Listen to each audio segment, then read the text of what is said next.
In the heart of St. Tammany Parish, a community organization was formed with a mission to build lives and the community as a whole, the Bayou Lacombe Cardinals. We're here to provide opportunities on and off the field for young adult athletes looking to get better and win in life. Oh, it's a great environment. Everybody here is great. They treat you like a family. My goal is to get back to college football, and it'll be a great way to do it through this team. I went to Endicott High School in New Orleans, which is known for football. I decided to go to Xavier University, and that was an amazing time. I went for chemistry. I majored in chemistry, minored in biology. I loved football. It was something that I loved doing. I loved being a part of it. I loved everything that it brought to me. It created the character that I was, so I needed to be a part of it again, and that's what brought me. Get recruited and accepted into Johns Hopkins University, and I just played this last fall with their soccer team, and I've come home, currently taking remote classes. We'll have to travel back up sometime soon to follow up, but I'm pursuing a master's in geographic information systems. I had my undergrad in economics. Football team has given me an opportunity maybe to mentor some younger kids into pursuing. From an outsider looking in on this before I did it, I just figured this is where guys go. This is what you got to do, and now I'm as a part of it. I see the inside and I realize the type of people that are actually here to help those people get to where they want to go. And this is legitimate, and it's for the betterment of the community and the people that make it up. We work. Beyond the field, the Cardinals are a force for good. From blood drives to back-to-school giveaways and neighborhood cleanups, they make a positive impact on St. Tammany Parish. For the team for a while and getting older, it's been a real pleasure for me to pass on knowledge and mentorship. We are a team that gives people second chances. We've had some people who have had trouble off the field, and we bring them in and we've helped give them an outlet, and it's really helped them in their lives. We play. Football is only about 10% of what this organization does, but the Bayou Lacombe Cardinals do it well.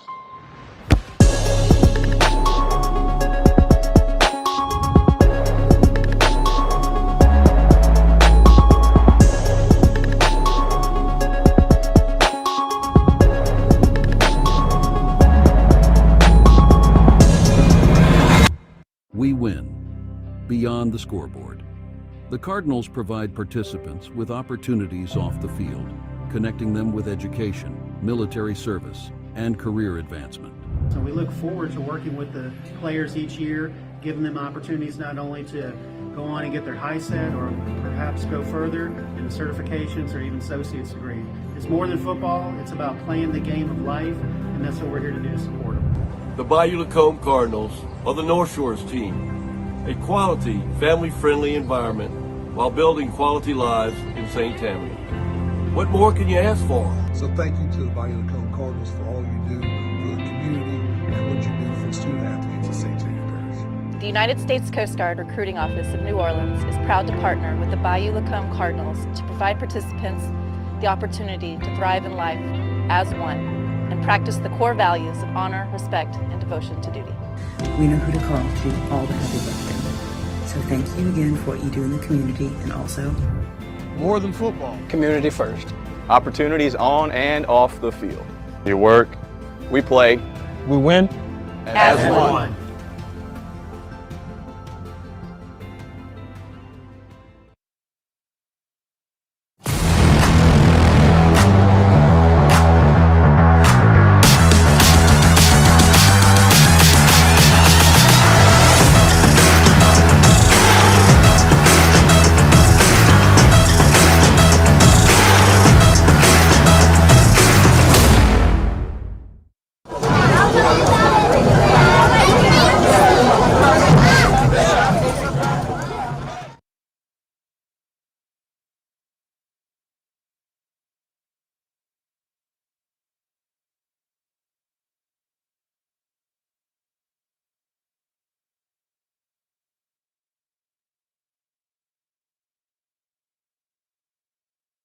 How low this mic is, we're going to try to get loud tonight, but we are governed out.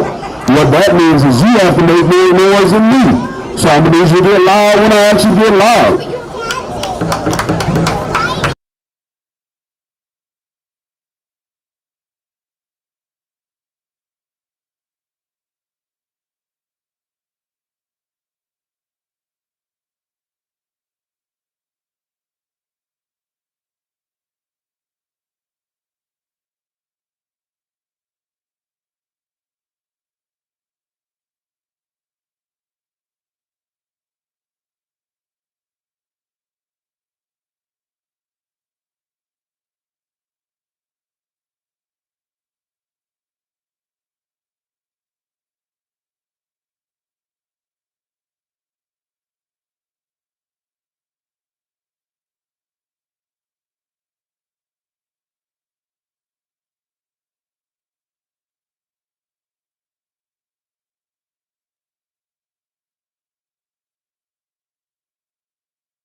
Cardinals honorary captain for tonight, looks like he's down there, I think, is Mr. Pat Burke. He's St. Tammany Parish councilman. If he was to make his way out to the field, he is the Cardinals honorary captain tonight. We'll get the coin toss flipped.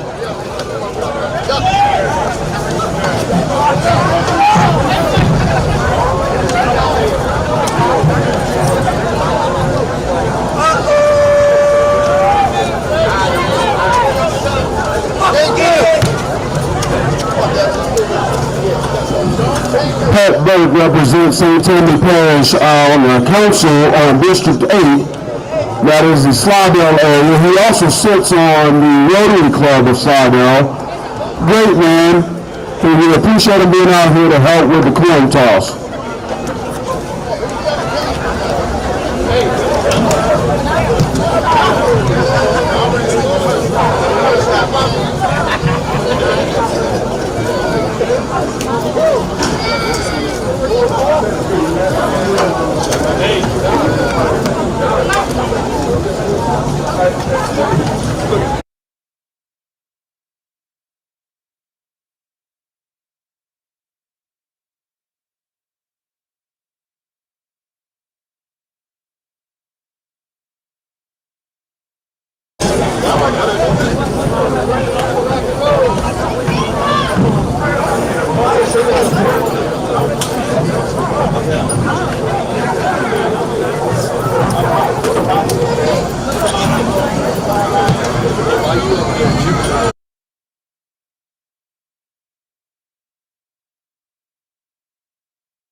Ethan ready for the chain crew, so Ethan, if you can report to the chain crew, that'd be great, Ethan.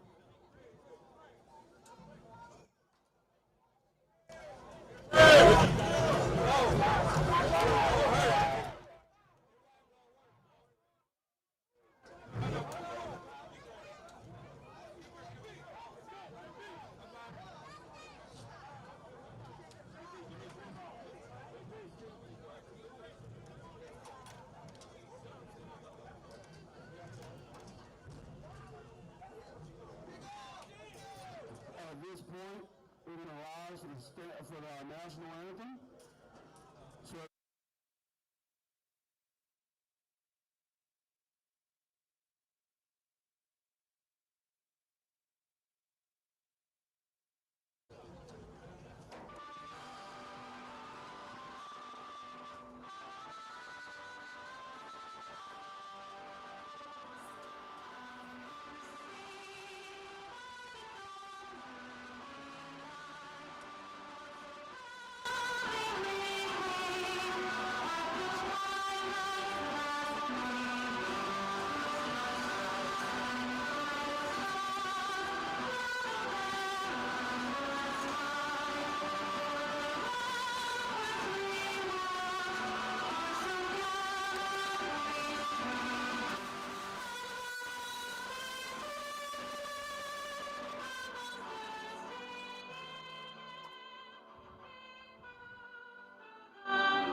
let's go Cardinals! Once again, welcome in. Looks like the Cardinals are going to kick off tonight. First things first. Want to give a nice shout out to the Coast Guard down there. Miss Tiffany Kirkman can please wave. If you are interested in joining the Coast Guard, I hear they're giving about $75,000 signing bonus. Check out the table and get more information. Once again, thank you to Mr. Pat Burke, Councilman, District 8 over in Slidell, for your St. Tammany Parish Council for being our honorary captain here tonight. He flipped the coin and looks like we got the ball where we needed it to be. We're getting the chain crew in place right now, and we'll be kicking off shortly. Thank you all for being out here. Tonight, you'll see a bunch of young kids out here with their jerseys on. It is NFL Flag Night from SYFA Fields. Miss Ashley Johnson is on the field. You see her right there in the pink shirt. Give us a wave, Miss Johnson. Coach Ashley is amazing at what she does, a woman of multiple hats.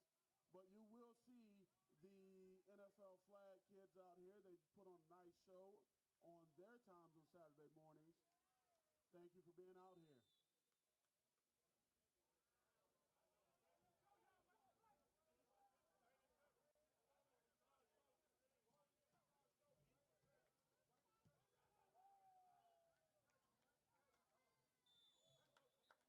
And we are off here, ladies and gentlemen, as kicker J.P. Furman kicks it darn near out the back of the end zone.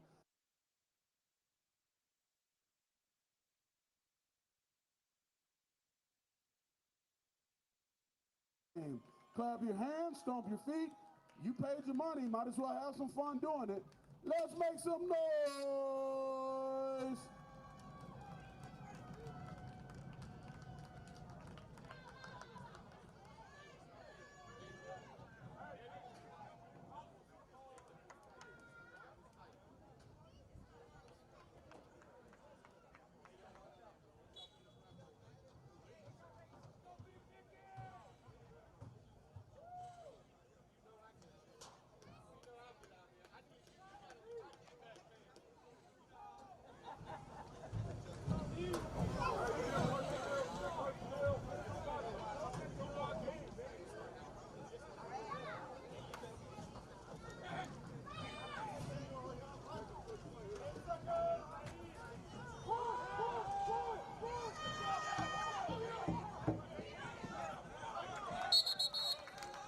Pushed out of bounds by Mr. Corey Turner.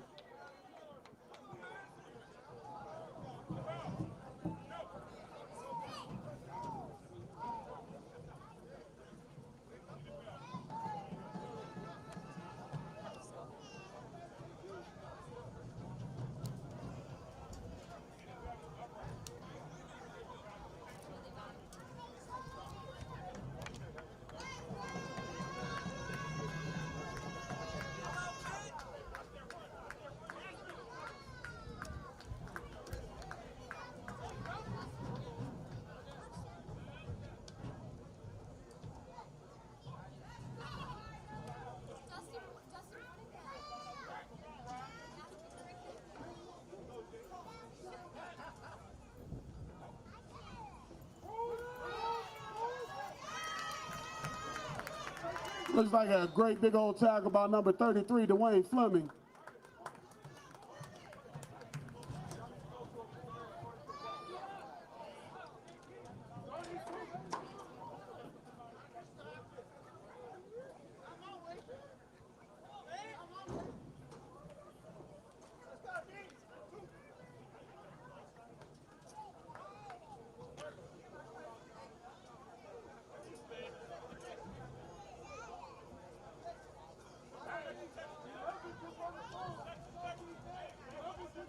This brings up a North Shore Technical second down try.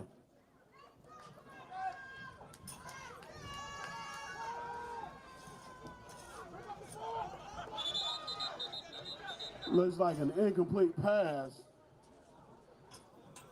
That's going to bring up a Audubon Funeral Home third down try.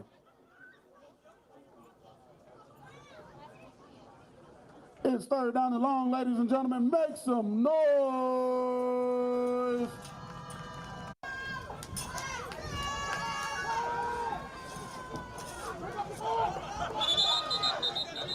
Looks like an incomplete pass. That's going to bring up a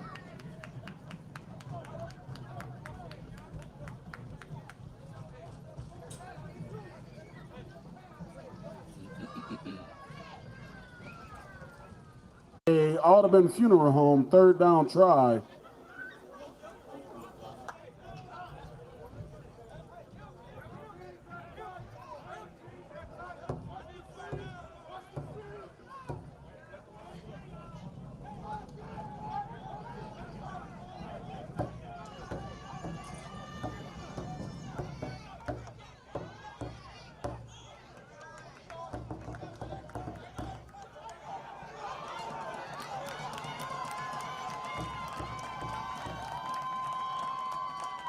We'll see what the call is on the field. The referees are trying to figure out if he was down by contact.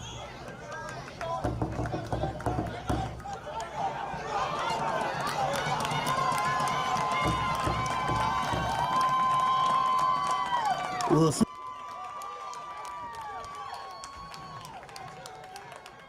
As we transition to the extra point try, we're going to thank some of these sponsors here. We got Lacombe Family Pharmacy. The call is on the field.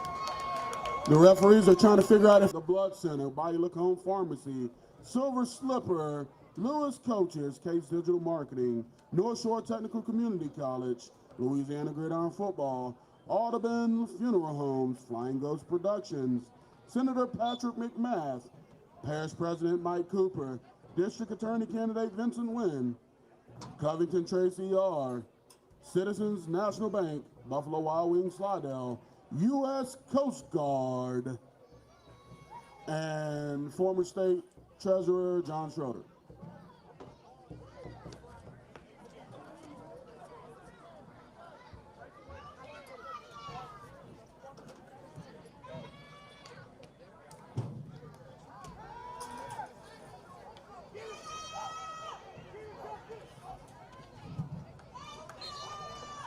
Two-point try unsuccessful on the coverage. Number 12, Jare McGill, and number 8, Rondé White.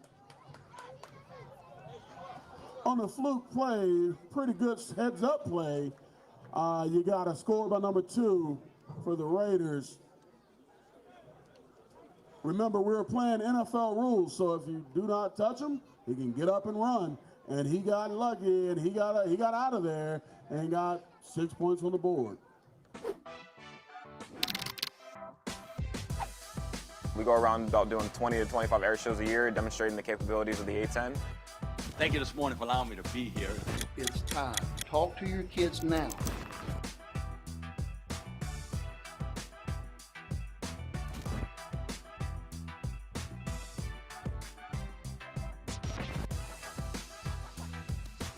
I would have driven 100 miles.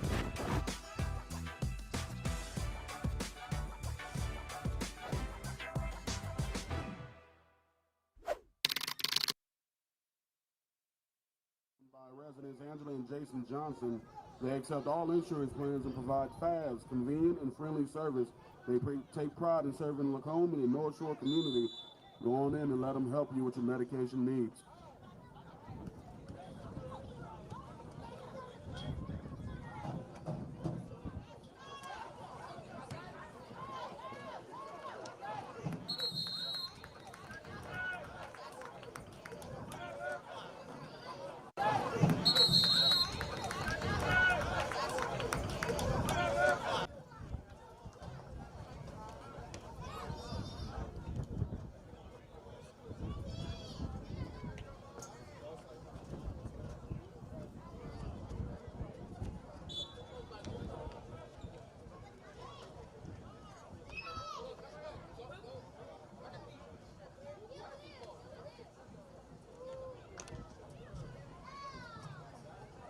We got a Coast Guard first down here.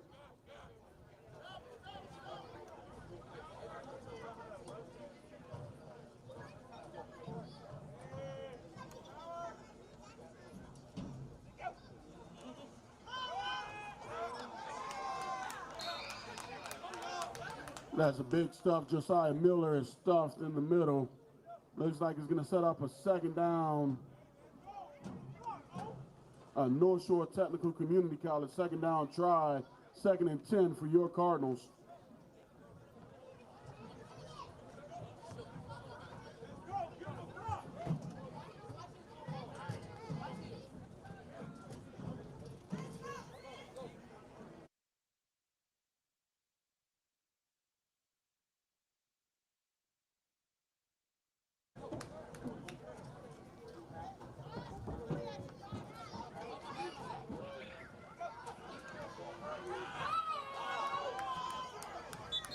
Quick toss, fumbled.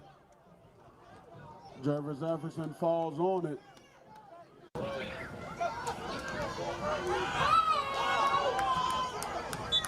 Quick toss, fumbled. Jervis Jefferson falls on it.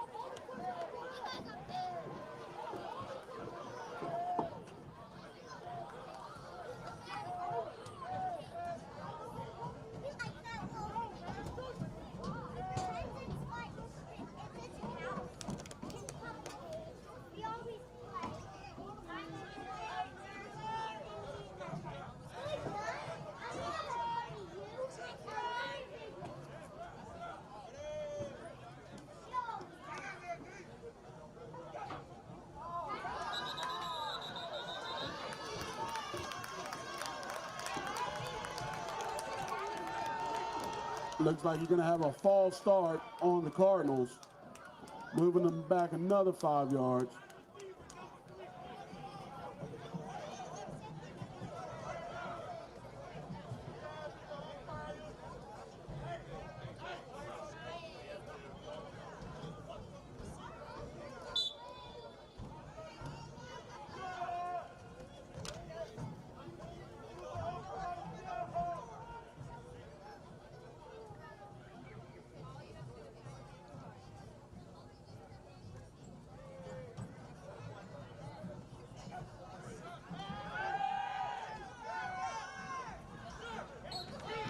Underthrown ball by Jervis Jefferson's intended target is Xavier Chapman. Now they're going to bring on the punt team here. 4th and long by the Cardinals.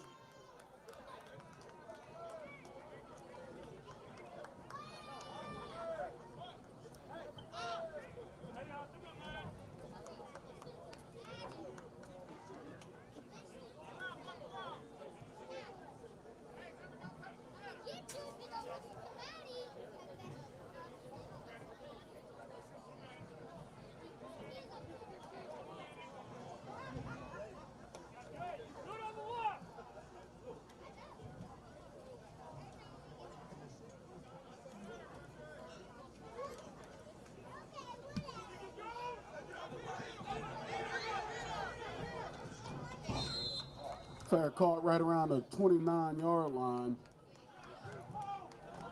Just a reminder, Parish President Mike Cooper has a deep-rooted dedication to shaping the future of the parish and that he has called home his entire life.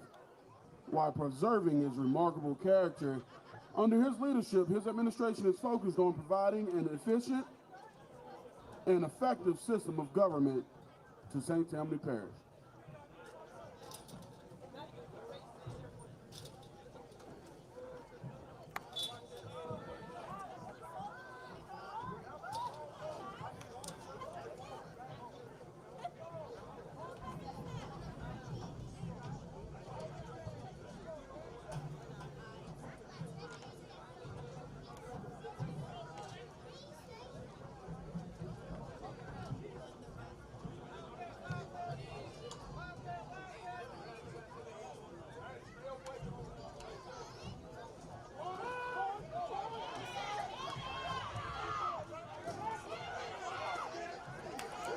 Another big run for the Raiders.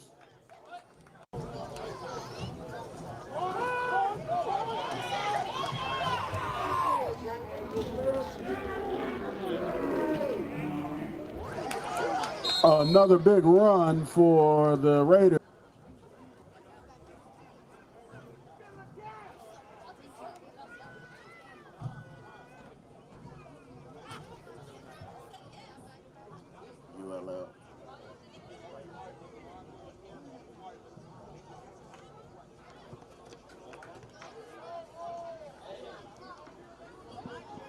That brings up 2nd down here.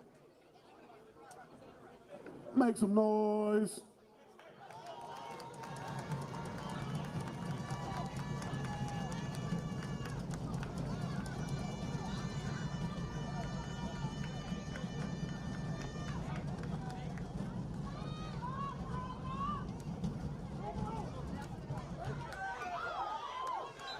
Good open field tackle by Mr. Marcus Connerly. but it's a wide.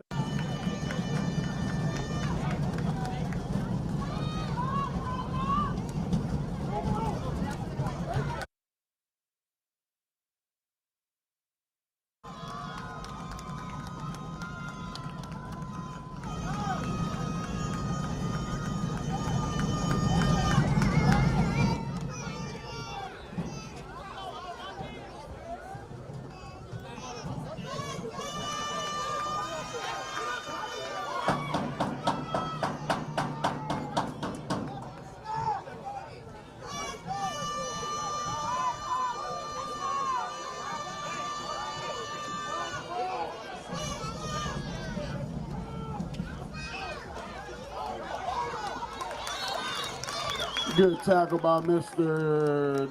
Dylan Moreau.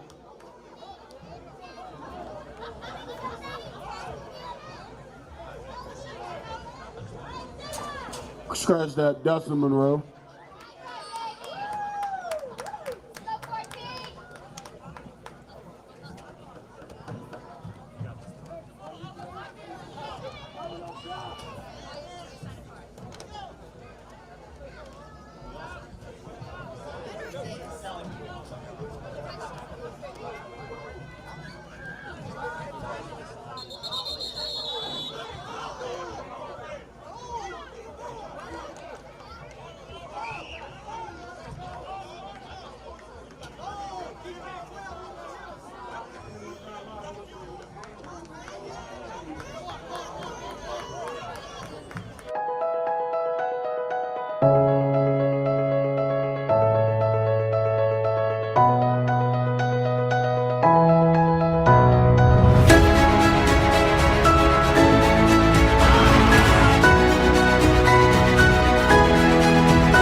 At halftime, we're going to have the Bayou Gems dance team and the Lacombe Krabby Daddies.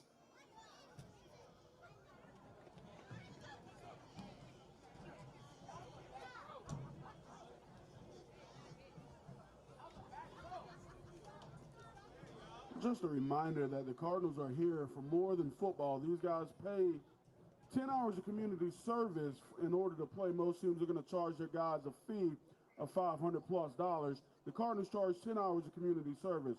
Furthermore, they receive opportunities on the field through a partnership with Louisiana Gridiron Football and off the field with North Shore Tech and other community partners. The Cardinals are more than football to transition to life after football.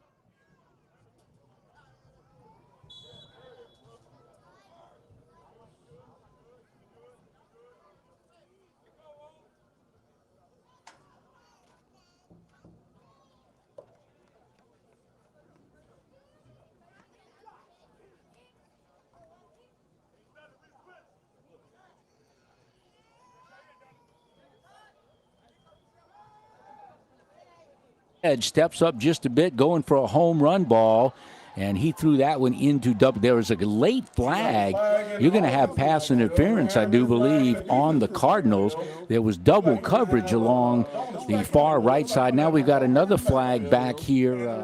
Pass interference and the defensive backfield. Cakes Digital Marketing is a team of creative and technical gurus based in Southeast Louisiana. Their mission is to help other businesses stand out and be seen on the web and in every day. They specialize in web design, graphic design, photography, search engine optimization. Offsetting, we will replay second down, and it's 2nd and 9 from that point. Ball spotted down at the 47-yard line of the Cardinals. So tit for tat there. Defensive pass interference in the secondary down deep around the 10-yard line. But there was a hold against the Raiders, so that's offsetting, and we'll replay 2nd down and 9. And a great thing here at Lakeshore High School, Titan Coliseum, the sun has gone down because, boy, before it goes down, it is right in your face. Cardinal defense looking to get a stop here and get the ball back and try to cut into this 6-point deficit. 6:04 clock running here in the opening quarter. Daniel Sams, prolific quarterback for the Salmon Spartans. He could do it all, and he looks like he hasn't lost much. Straight drop, being pressured. They got everybody coming the house. Completion to the far side, and missed the tackle on that long side, and still going and just run out of bounds. It looks like we got a late flag there. That's going to be a hit way out of bounds. And I think this is going to be adding insult to injury. On the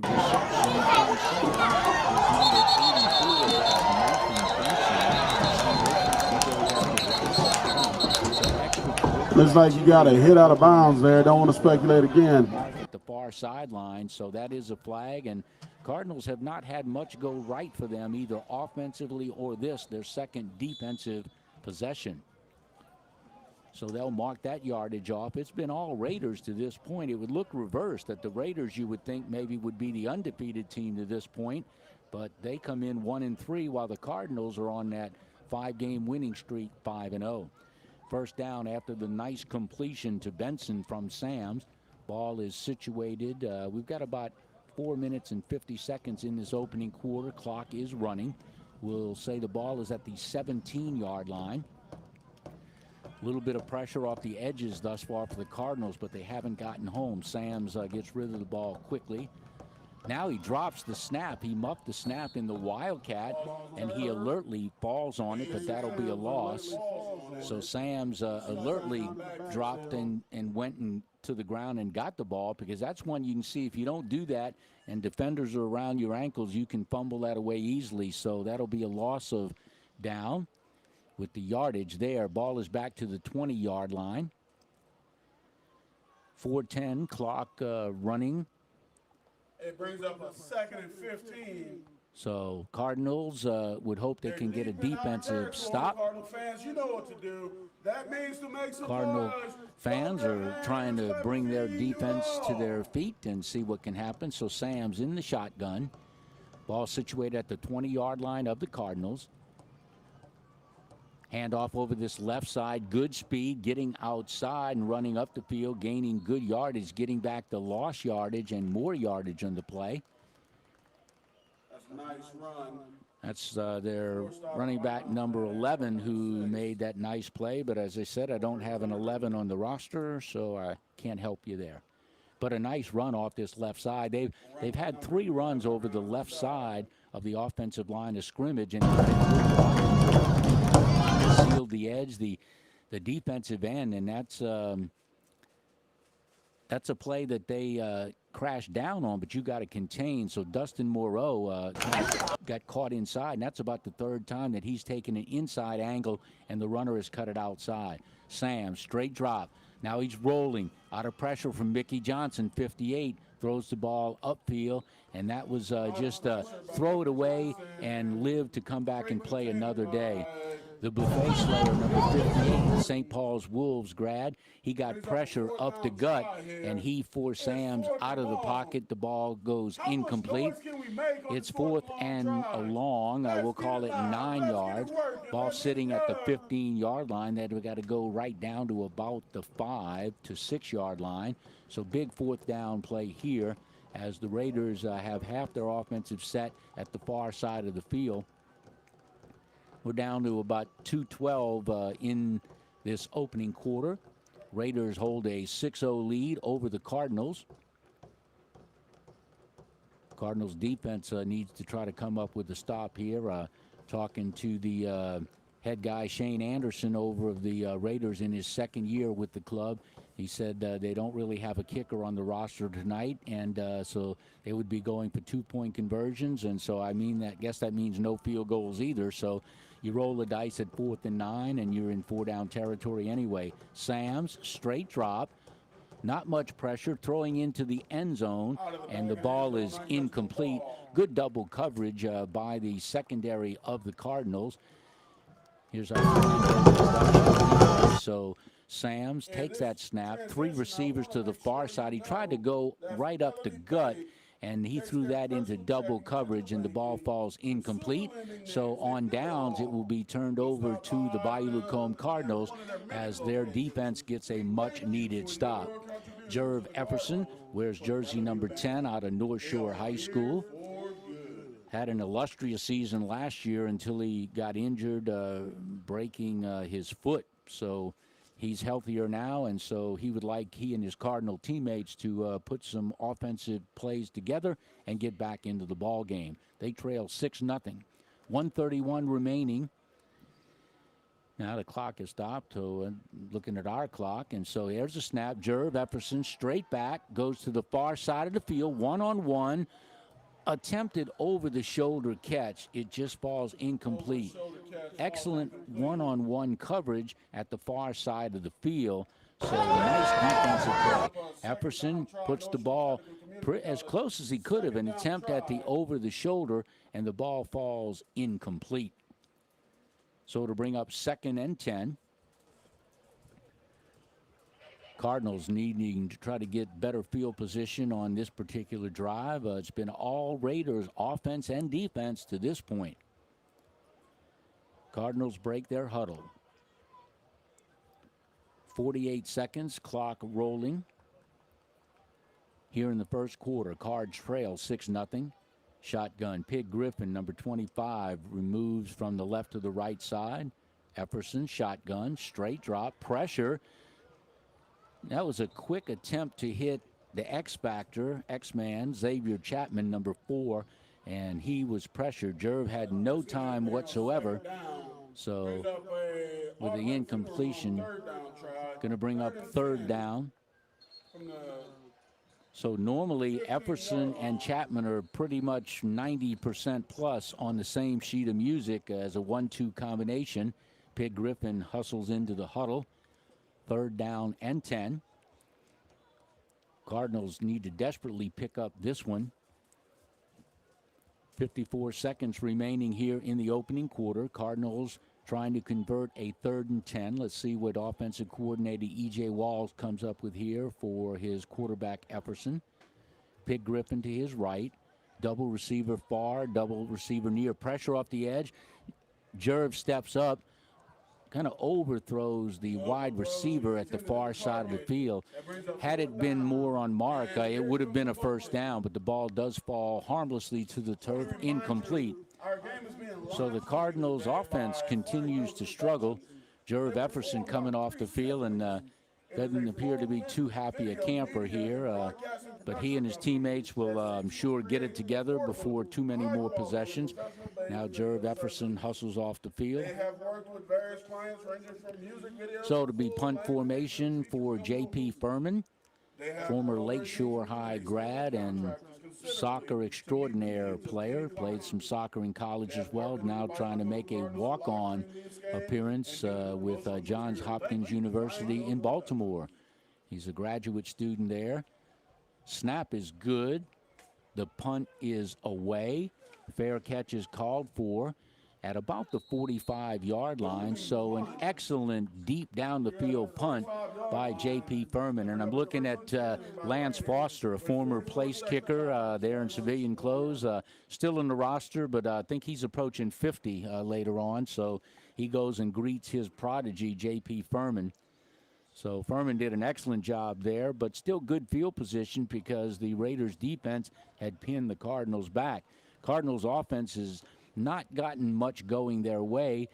Somewhat surprising has been the running game for the Raiders. They've had 3 really good runs off this left side as the Cardinals' defense has gotten pressured inside off the edge.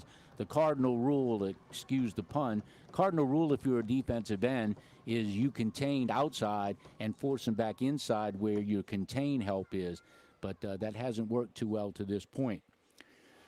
Daniel Sams in shotgun formation got 2 running backs joining, one to the left, one to the right, 2 receivers near, one to the far. 1st and 10, ball at the 45, turn, handoff over the right side, right up the middle, falling forward for a short gain. Give him about 4 yards. So nice run up the middle. So Cardinals defense looking for some answers here to stop the Raiders offense. Cardinals trail 6-0, gain of 4, brings up 2nd and 6. On the stop for the Bayou Lacombe Cardinals was Dwayne Fleming of Helen Cox. So the visiting Raiders look like they're going to the far side. That looks like it'll be the end of the first quarter as the clock is winding down. So we still have 3 ticks left, so I'm not sure if they're just going to let this time run and then kick the ball, or start the second quarter. But we'll have to see what the call is. We'll take a commercial timeout. Tonight's game being brought to you by Flying Ghost Productions. Leadership St. Tammany might be in the house tonight from what I hear.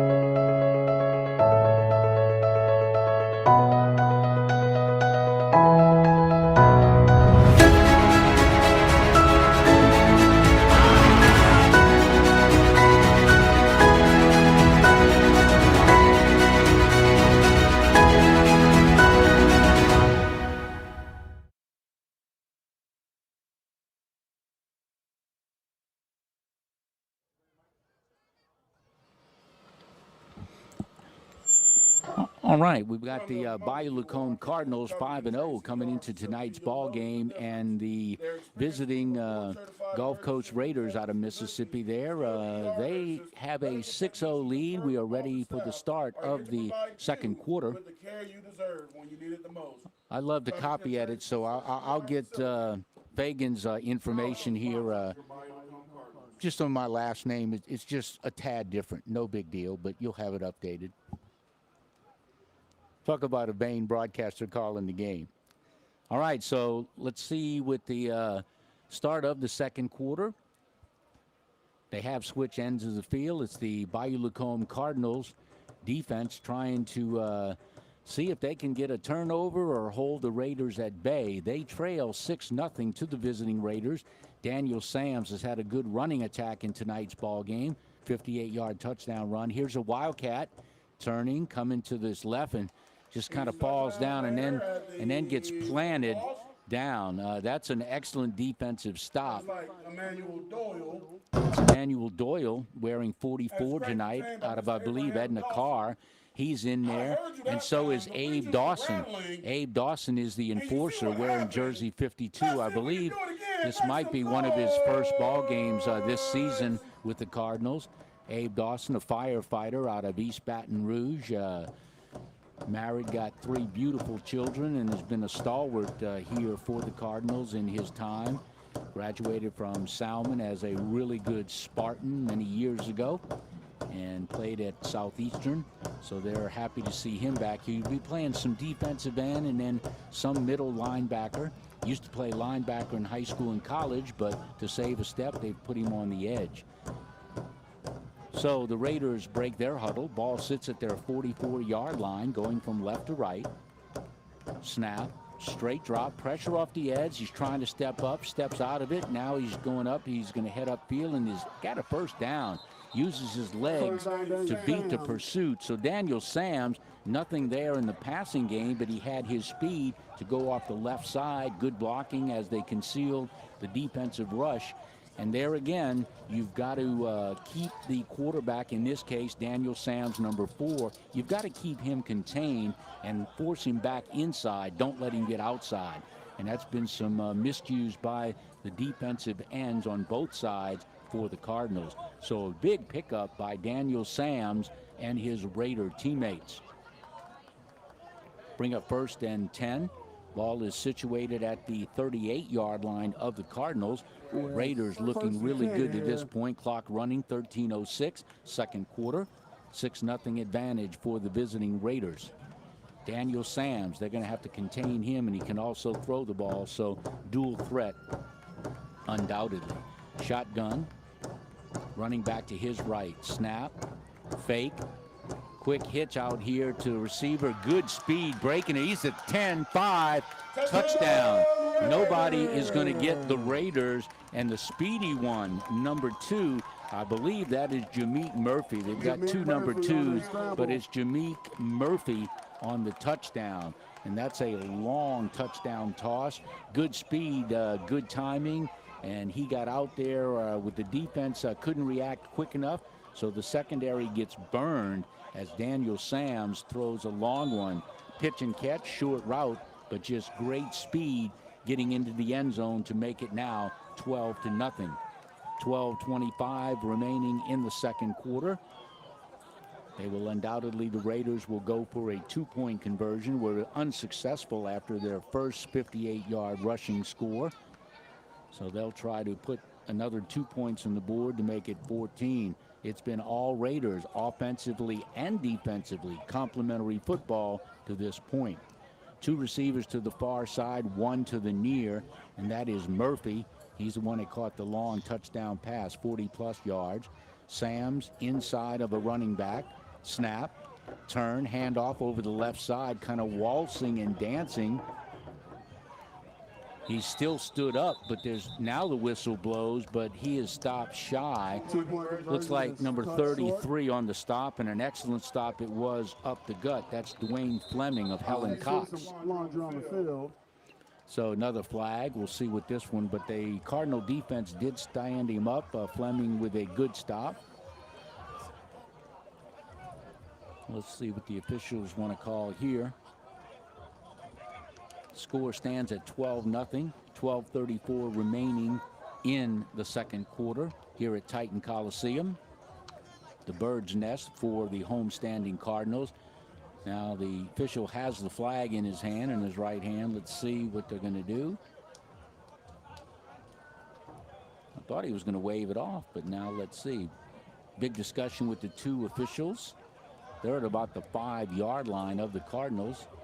I'm not sure what the major delay is, but it's still just 12-0.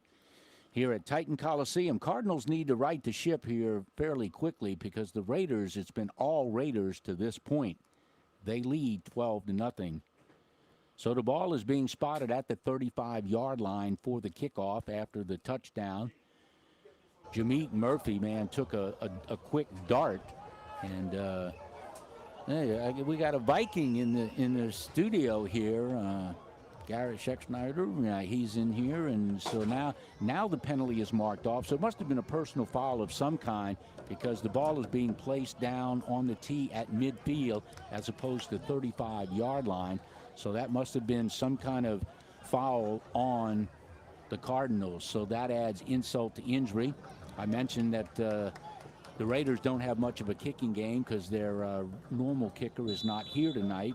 So after the mark-off, ball spotted at the 50. Ball is approached. There's the kick. It's a low liner, and it will go into the end zone. So touchback.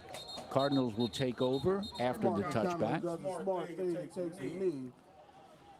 So Cardinals have to do something quick to get back into this one. They trail 12-0. A lot of time left. We're just early into the second quarter here at Titan Coliseum. Raiders got off to a quick start. Had some pretty good running plays. Now it looks like not sure where they're going to spot this ball at. Special teams of the Raiders is coming back. 2 officials on this near side by the hash mark discussing things again. Looks like the back judge and I guess the head. I thought the head referee always wore a white hat, but I don't see a white hat out there.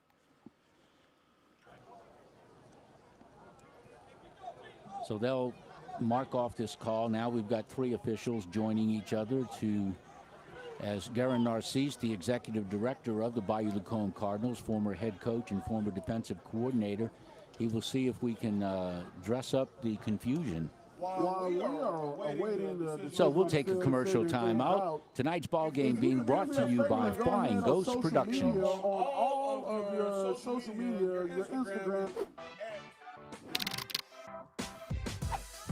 We go around about doing 20 to 25 air shows a year, demonstrating the capabilities of the A-10.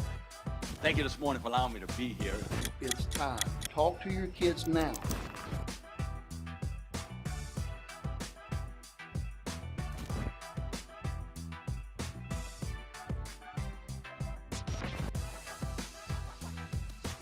I would have driven 100 miles.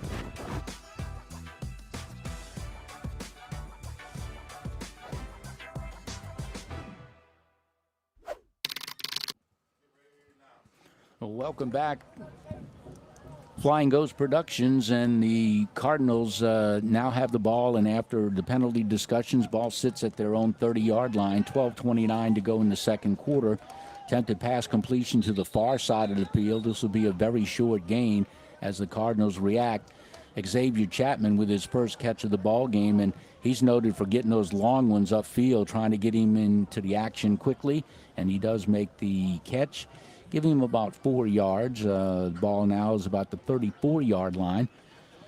So Jerv, maybe Efferson can pick up after that short completion, just trying to see the ball into a receiver's hands. Sets up 2nd and 6. Cardinals trail the Raiders 12-0. So Jerv Efferson, shotgun formation. One running back to his left, 2 receivers either side, bunched in fairly tightly in the formation. Straight drop. Here's Jerv Efferson coming to this near side. There's a completion. Runs out of a tackle. So that will be a first down. That's Devin Scott, now wearing jersey 18. So a completion. And depending on where the mark is, he has enough for the first down. He makes a nice catch, nice throw from Efferson. And Devin Scott picks up the first down. Much needed first down for the Cardinals as they move the chains. So there is the first down yardage on the completion. So 2 completions in a row by Efferson. See if he can get on track a little more after the slow start for both Efferson and the Lacombe Cardinals offense. Ball is at the 44-yard line, so a penalty moved that ball upfield further. So Efferson shotgun. Snap, straight drop, little high snap, brought down. Efferson coming to this side. That's Devin Scott, one-on-one. He does haul it in along the sideline, but he was knocked out of bounds, but a successional, just an exceptional catch. It's bad when the PA announcer and I use the same terminology, but it was an exceptional catch over the shoulder. Jerv Efferson put it out there like a loaf of bread. Only thing stopped that from being a touchdown pass is that Devin Scott ran out of sideline property here on this near side, and he got into the end zone, but he was marked out of bounds. This ball will be inside the 10 at the 9-yard line, so we will call this first and goal from the 9. Nice hookup, 3rd completion in a row from Efferson. Shotgun formation, player in motion from left to right, trips to the far, 1 to the near. Kind of a bad bobbled snap. The snap was high, so Efferson made a good effort to get a handle on that, and we'll just be satisfied with the loss. But you can't have those kind of mistakes down here. Cardinals are trailing in tonight's ball game. So to bring up 2nd down after the loss, the ball is on the 11-yard line. So first and goal after a 2-yard loss on a high snap that Efferson was able to fall on. 9:22. Clock rolling here in the second quarter. Shotgun again is Efferson. 2 running backs to one to either side. Doubles to the far, 1 to the near. 3rd and goal from the 11. Jeremy Pigg over the right side, runs out of real estate, but he got some good yardage over there. Let's see where they're going to mark him out. So Pig Griffin got the carry. College and career prep, mind you. See where the officials are going to finally place this ball down. Looks like he scampers out around the 4-yard line. So a gain of about 7 yards on that play, gets back the lost yardage, and it will be first and goal from the 4. Ball sitting just inside the 5. Be a big conversion if the Cardinals can do something with this drive after the Efferson completions, like 3 completions in a row. Same type formation, 2 running backs either side of Efferson, double to the wide, 1 to the near. Snap, good snap. Here's a fade route over the shoulder, turned just out of the reach of the wide receiver. Good timing, but the ball was just a little too far away from the receiver, who stretched out. A little bit of a fade route. Ball falls incomplete. That was a near hookup, but the ball does fall incomplete.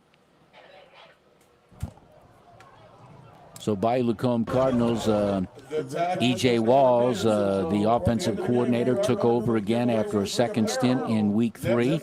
He gives the play instructions to Jerv Efferson, number 10, who hustles back into the huddle.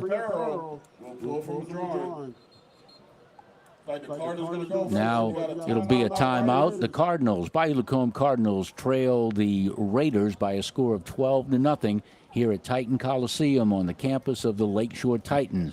Tonight's game brought to you by Flying Ghost Productions.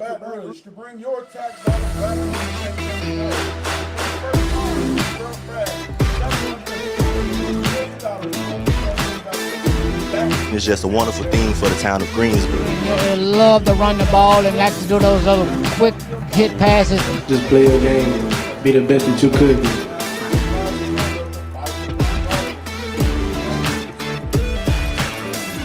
Shout out to the Coast Guard for being here.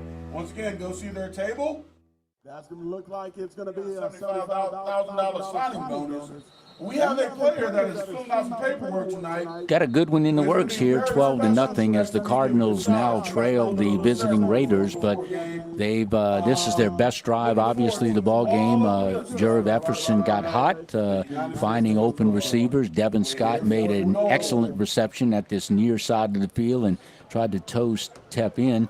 Now we've got a flag.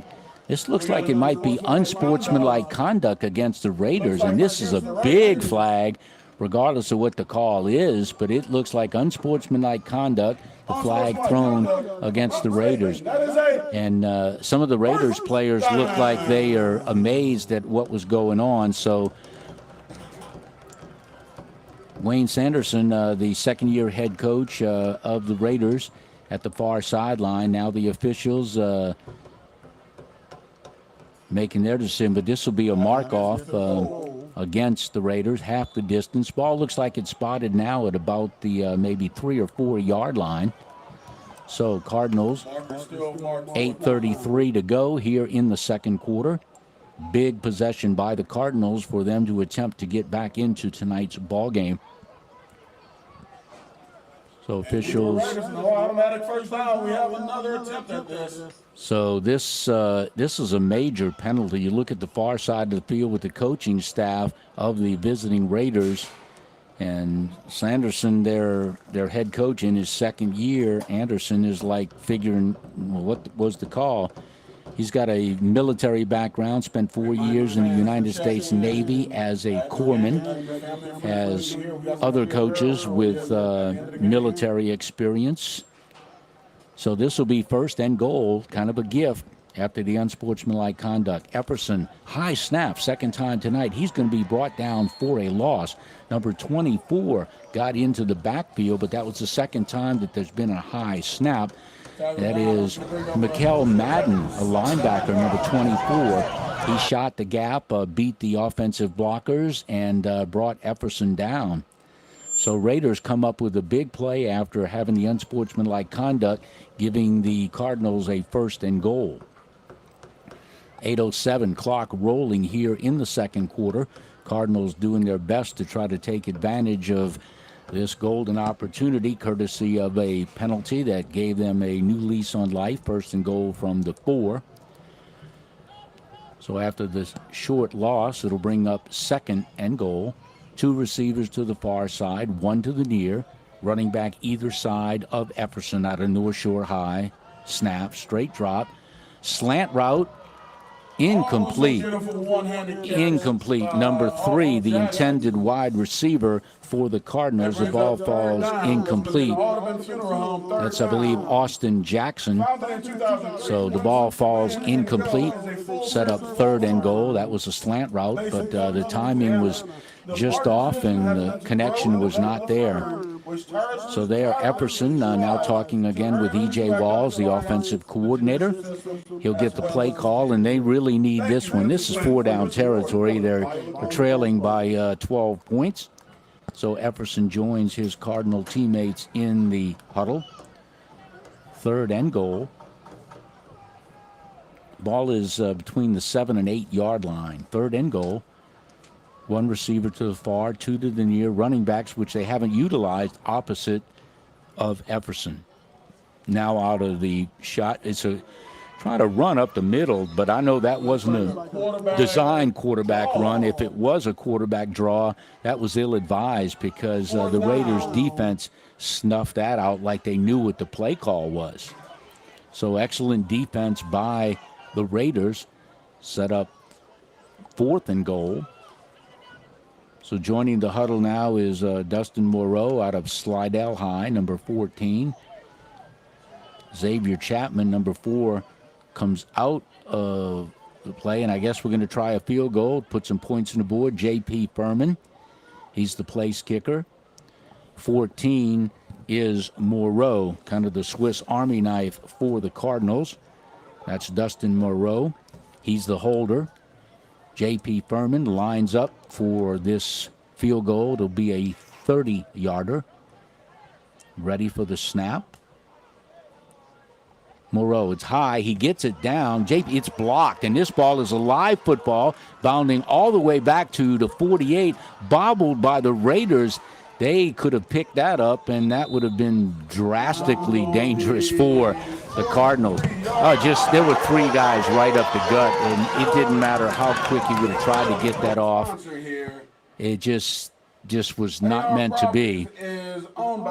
Good hustle by Furman, at least, to get back. But, boy, this tide has definitely turned. Cardinals are trying to get their first points of the night, and it's just a block right up the gut. And look at this field position. They got in there so quick, and there were 3 guys right up the gut, that they got all of the football, and it just kept bounding and bounding, and this gives them tremendous field position. There's Freddie Brink, the Wizard. We went to high school together on the near sideline. Marion Abramson High, graduated in 1970. He's been involved with football over on the east side of the parish with the Slidell Tigers at the high school level. Coached a lot of freshman ball over there for the Tigers. Known as the Wizard. So excellent field position, ball on the 44, Raiders, and it's been all Raiders to this point. 2 to the far, 2 to the near, running back to the right of Sam's. They lead the Cardinals 12-0. Change of play at the line of scrimmage. Sam's comes up under his center, but he hadn't been there all night. So window dressing, back in the shotgun. Snap. Handoff over the left side. Nice tackle. Good tackle over that left side. Some good camaraderie by number 78, the offensive lineman, Simpson. And I think that might be 44, Emmanuel. So over that left side, he kind of tripped over his own offensive lineman, and that was number 74 for the Raiders. No, I'm sorry, 78, and that's Brent Simpson. So injured Raider being helped off the field is the running back, number 11, Little Ginger, getting some help making it to the far sideline. Can't put pressure on his right foot or ankle. Gets helped off the field. So the Raiders lead this one somewhat surprisingly, 12-0. Raiders came in 1-3. And the Bayou Lacombe Cardinals are perfect, 5-0. Raiders break their huddle. 5:28, clock rolling in the second quarter. Shotgun is Daniel Sams, number 4. Straight drop, comes to this near side completion, making moves, making people miss. I believe that might be Murphy again. He's up ahead for another big first down. He is a slant and go guy, and he's like a little heater, man. He just gets it. Excellent move at the 32-yard line to the Cardinals, making players miss. And he just ran out of an attempted tackle by the Cardinals defense. Just a big first down. That was Dwayne Fleming that he made the move on. So under 5 minutes to go, and they should be stopping the clock. We will take a commercial timeout. 12-0 Raiders over the Cardinals. Flying Ghost Productions.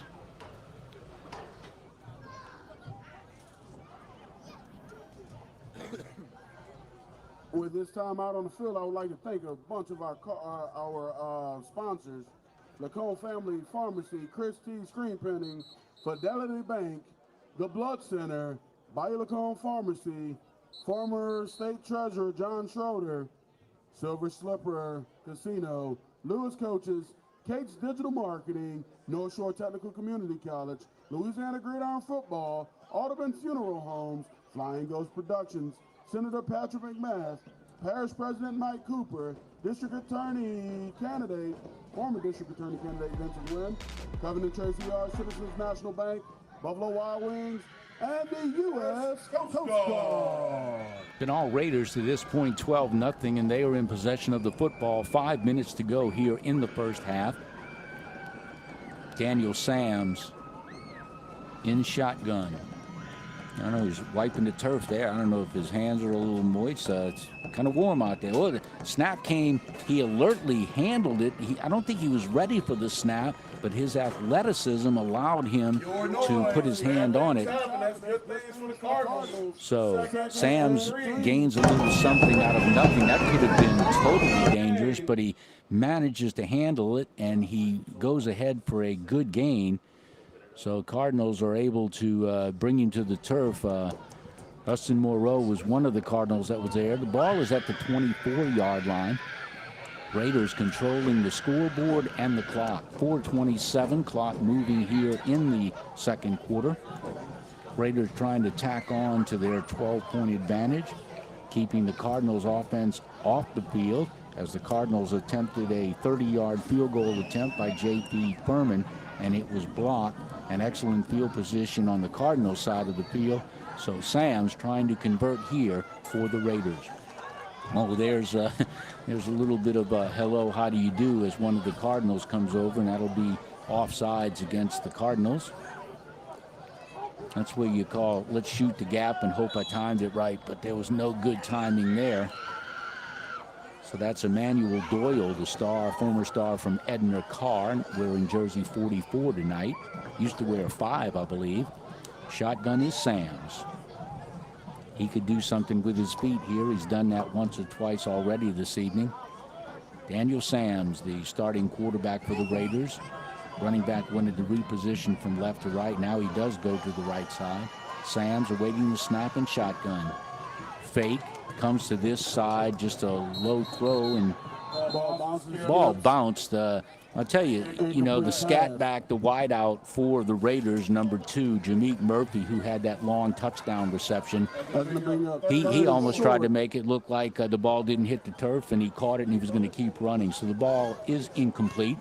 3 minutes and 28 seconds. Now we're at 3:07 as the clock switches. So Cardinals drastically need a defensive stop to not fall any further behind here in the second quarter.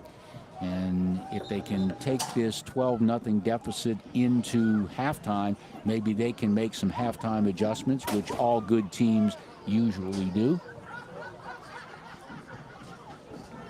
So consultation on the field. We'll take another commercial timeout. Tonight's ball game brought to you by Flying Ghost Productions. Looks like we got a stoppage of play on the field as a...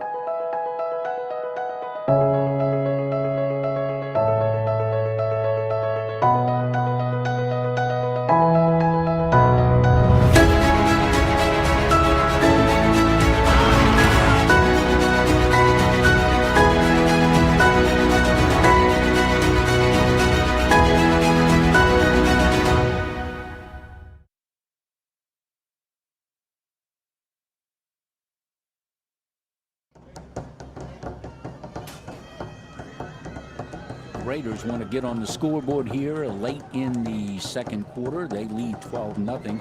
Player in motion from right to left. Positions to the left of Sams. Bouncing, jumping around. Better defense that time around by the Cardinals.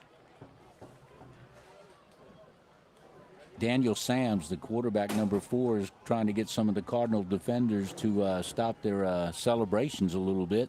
Number 33 for the Cardinals was fired up and in on the stop of the play. That's Dwayne Fleming out of Helen Cox. We've called his name quite a bit tonight. Ball sits at the 16-yard line. First and 10. Do get a first down on that short run. So Raiders are in business, trying to put more points on the board. 2:31 to go in the second quarter. They lead 12-0 over the Cardinals. And bigger than that, the Cardinal offense is on the sidelines because Daniel Sams and his Raiders teammates are doing a good job moving the sticks. Snap, straight drop, pressure. Sams throws underneath, completion at about the 12, 13, 14-yard line. Down, the ball is fumbled, but it is fumbled out of bounds. Number 7 on the catch for the Raiders. That's Jalen Wilson. So nice hookup as he took the catch and ran down. And it's a good thing he was out of bounds when he fumbled it, but he gets down inside the 5-yard line. So excellent play by the Raiders, and it looks like we're going to have another timeout. Our ball game score 12-0 in favor of those visiting Raiders over the Cardinals. And you're watching our football game tonight. Next Level Football Alliance, the NLFA, on Flying Ghost Productions. So stop there and get you some Cardinals apparel. Bayou Gems and the Krabby Daddies will be dancing here tonight at halftime.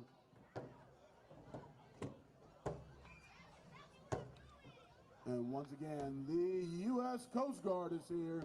When you join the Coast Guard, you'll work with passionate individuals who share your drive to save lives, serve others in your country and your community, and shield our nation from threats, both internal and external.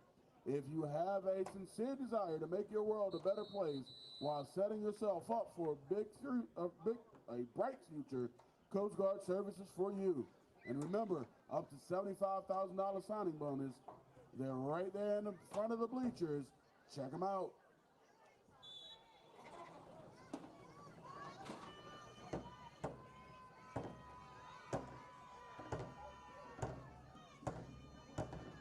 Make some noise! Raiders back under the center as Sams goes to the center to get a play, but then he drops back into this shotgun formation. 2 receivers to this near side, 1 to the far. Raiders. Sams has had a good ball game to this point, mixed it up, throwing and running.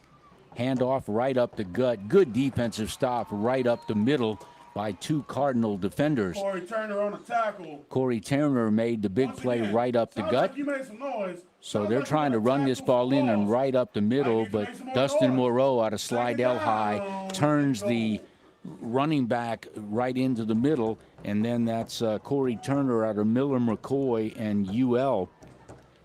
Calls home New Orleans. So big stop right up the middle. Ball situated at the 6-yard line. Clock is rolling. Inside of 1:20 to go here in the second quarter. Major defensive stop if the Cardinals can keep them out of the end zone and make some much-needed adjustments at halftime. Don Kelly, the first-year defensive coordinator for the Cardinals, will have to make some adjustments to stop the running game, which I think they're a little surprised that there's been this good a running game by the Raiders. Everybody kind of in tight in the formation. Sams, one-on-one, good coverage by the Cardinals secondary. That's Rondé White, the former Fontainebleau High School quarterback and wide receiver. Excellent possession there. He's also the backup quarterback for the Cardinals. So the incompletion. Let's see if the Cardinals can still make the stop. Ball deep down into their territory. Sams has been a handful, both running it when he needs to and throwing the football. Calls for it. Straight drop, pressure up the gut, forced out of the pocket. There's a flag, probably I would think a holding. Ball looks like it's intercepted. No, number 8 almost had a near interception in the end zone, but it falls incomplete, and that is Rondé White. So White playing like a wide receiver in high school and a quarterback. Let's see what the flag was about. Flag is back here on the field of play. It was a holding. So the Cardinals will decline the penalty. Flag was down at about the 12-yard line or so. So that'll bring up 4th down. I'm not sure if it depends. I mean, where the ball is going to be spotted. The ball is now, I think I might have taken that penalty, to be honest with you, because they're at the 6-yard line. So we'll take another timeout. 12-0 in favor of the visitors, the Raiders, over the Cardinals. Being brought to you by Flying Ghost Productions. Please stop by your Bayou Lacombe Cardinals concessions. Nachos, hot dogs. The Bayou Lacombe Beach Bears team out of Lacombe and the Lacombe Krabby Daddies will perform the halftime show.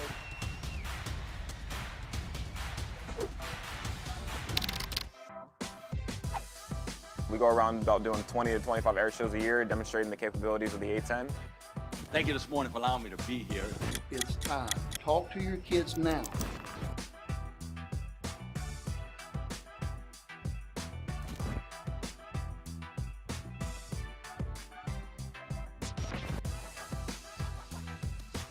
I would have driven 100 miles. Your host on the coast. 4th down and goal. We need noise. Cardinals want to get a stop here. We're down to 31 seconds remaining in the first half. Cardinals don't want to give up any more points. They trail 12-0. Daniel Sams, 2 receivers to this near side, 2 to the far, running back to his right. Sams awaiting the snap, looking for more points to put on the board against this Cardinal defense. Snap. Sams pumps, goes over the middle. Boy, he had an open receiver on a slant. The ball was a little high and goes incomplete. So the ball will be turned over and downs. If Sams could have put less heat on that and lowered his throwing motion, he did have a guy on the slant route that was coming open on a post route. So ball falls incomplete, and I would venture to say that unless you try to throw a home run ball here, the ball is deep in your end. You do have Xavier Chapman, real good speed, number 4, the former Lakeshore Titan wide receiver.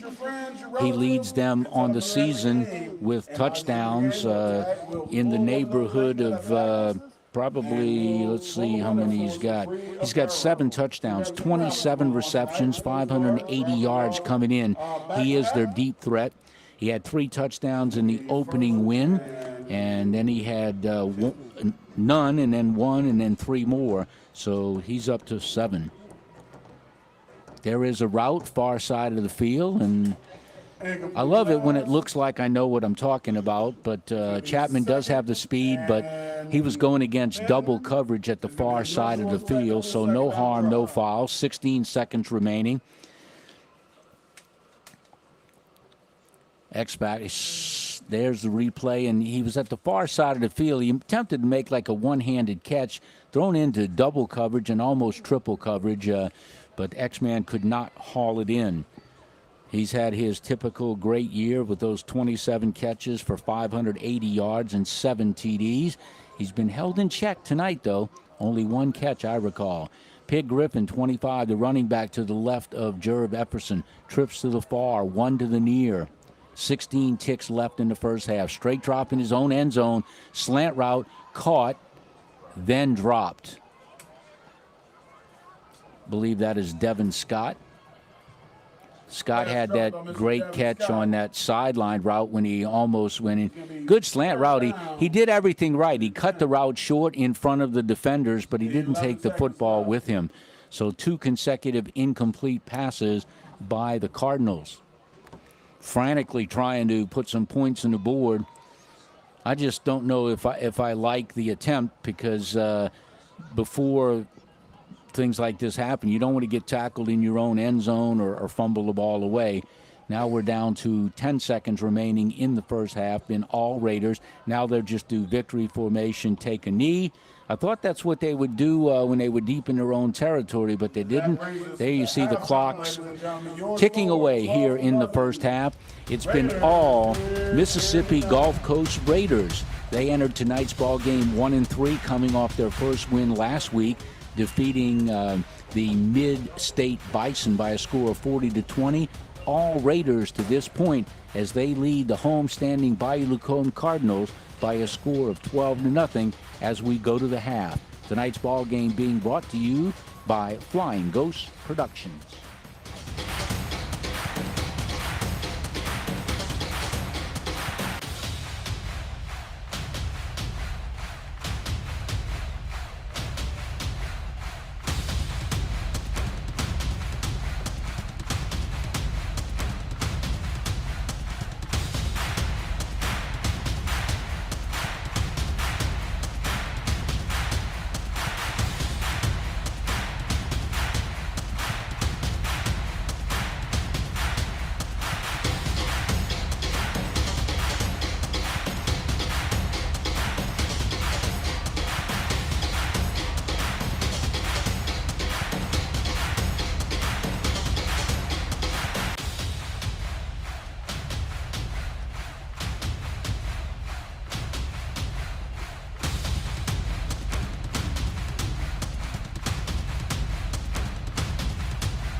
replicate the magic that we unlock, 'cause we on top. Put your hands up in the air, put your hands up in the air, put your hands up in the air, put your hands up in the air, put your hands up in the air, put your hands up in the air, put your hands up in the air, put your hands up in the air. Get the tasket, we the freaking baddest. You can cause your drama 'cause it won't stay here. Assist, get the tasket, you were so unbalanced. Freak out if you wanna 'cause you're losing it, yeah. Me and my crew, although we made it back, we on top. We keep on pushing, bars are raising. We don't stop, no one can replicate the magic that we unlock, 'cause we on top, we on top. Hands up in the air, put your hands up in the air, put your hands up in the air, put your hands up in the air, put your hands up in the air, put your hands up in the air, put your hands up in the air, we on top, we on top.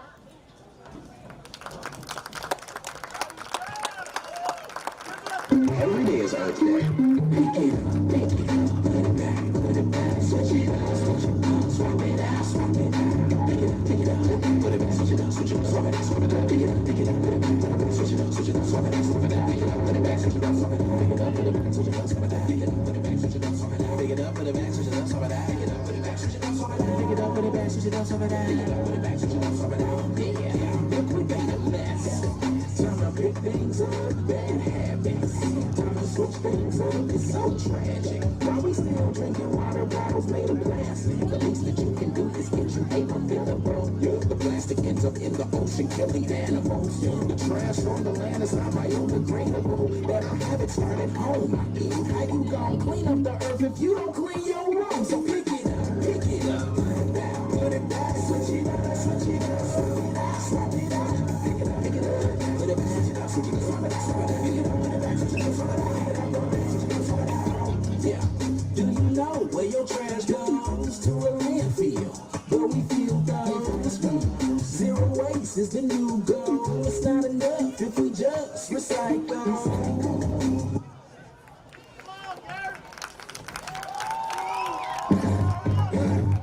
Let me tell you.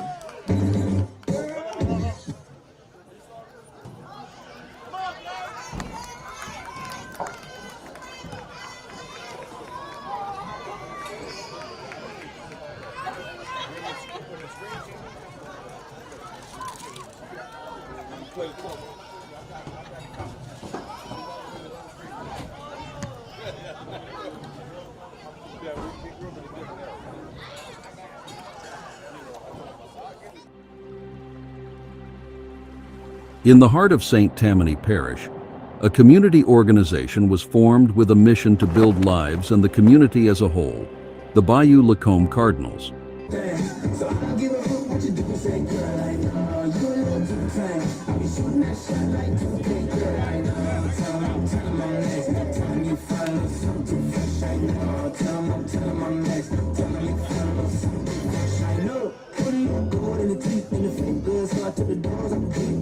I see a brother holding your sleep, no beef, but I'm trying to get to know you at least, no tag, not talking to you, I can keep it chill like Sophie, I'm gone. I'm gonna keep it real when your man I'm gone. If you're looking for a friend and you get wrong, so I'm gonna know what's good.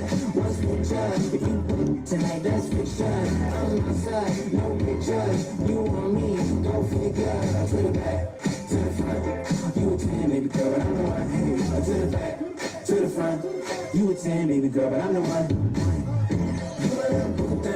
So I don't give a fuck what you do, say girl, I know you a little too tame. I be shooting that shot like 2K, girl, I know. Tell 'em I'm next. Tell 'em you follow something fresh, I know. Tell 'em I'm next. Tell 'em you follow something fresh, I know.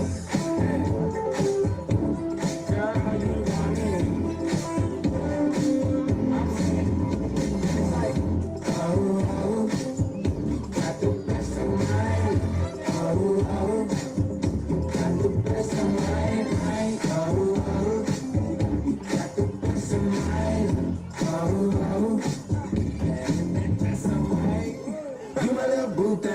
So I don't give a hoot what you do, say girl, I know you a little too tame. I be shooting that shot like 2K, girl, I know. Tell 'em I'm next. Tell 'em you follow something fresh, I know. Tell 'em I'm next. Tell 'em you follow something fresh, I know.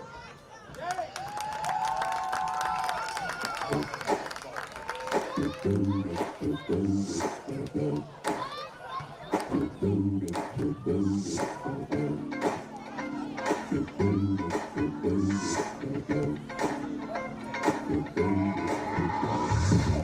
is that ice cold Michelle fight for that white gold. This one for them hood girls, them good girls, straight masterpieces. Styling, wilding, living it up in the city. Got Chuck's on with Saint Laurent. Gotta kiss myself, I'm so pretty. I'm too hot. To the police and the fireman, I'm too hot. Like a dragon, wanna retire, man, I'm too hot. Say my name, you know who I am, I'm too hot. And my band bought that one, break it down. Girls hit you, hallelujah. Girls hit you, hallelujah. Girls hit you, hallelujah. Cause Uptown Funk don't give it to you. Cause Uptown Funk don't give it to you. Cause Uptown Funk don't give it to you. Saturday night and we in the spot. Don't believe me, just watch.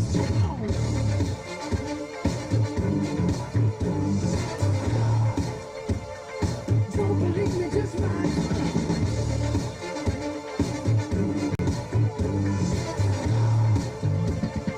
Don't believe me, just watch. Don't believe me, just watch. Don't believe me, just watch. Don't believe me, just watch. Hey, hey, hey, oh. Wait a minute. Fill my cup, put some nigga in it. Take a sip, sign the check. Julio, get the stretch. Right to Harlem, Hollywood, Jackson, Mississippi. If we show up, we gon' show out. Smoother than a fresh drop skipping. I'm too hot. Call the police and the fireman. I'm too hot. Make a dragon wanna retire, man. I'm too hot. They say my name, you know who I am. I'm too hot. And my band bought that money. Break it down. Girls hit you, hallelujah. Girls hit you, hallelujah. Girls hit you, hallelujah.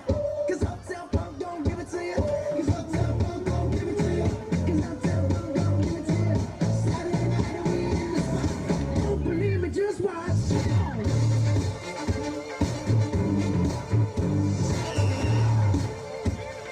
Don't believe me, just watch.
Well, we've got a special guest in the booth, and we've had some minor league football here in the Next Level Football Alliance, the NLFA. And coming into the booth tonight is Ashley Johnson. She's with Slidell Youth Football Association. And she has a number of hats and a number of positions, but we met over the phone yesterday, Ashley, and you were telling me when I asked what some of your position, you said, well, I'm the boss lady. Explain the boss lady to me. So the boss lady means I don't wait for anybody to get stuff done, especially when it comes to kids. So if something needs to be done and it involves kids, people know who they can call, especially with sports. They call it boss lady. Call We a make boss it happen. lady. Yeah. So, Ashley, how long have you been with SYFA? I've been with SYFA for a few years.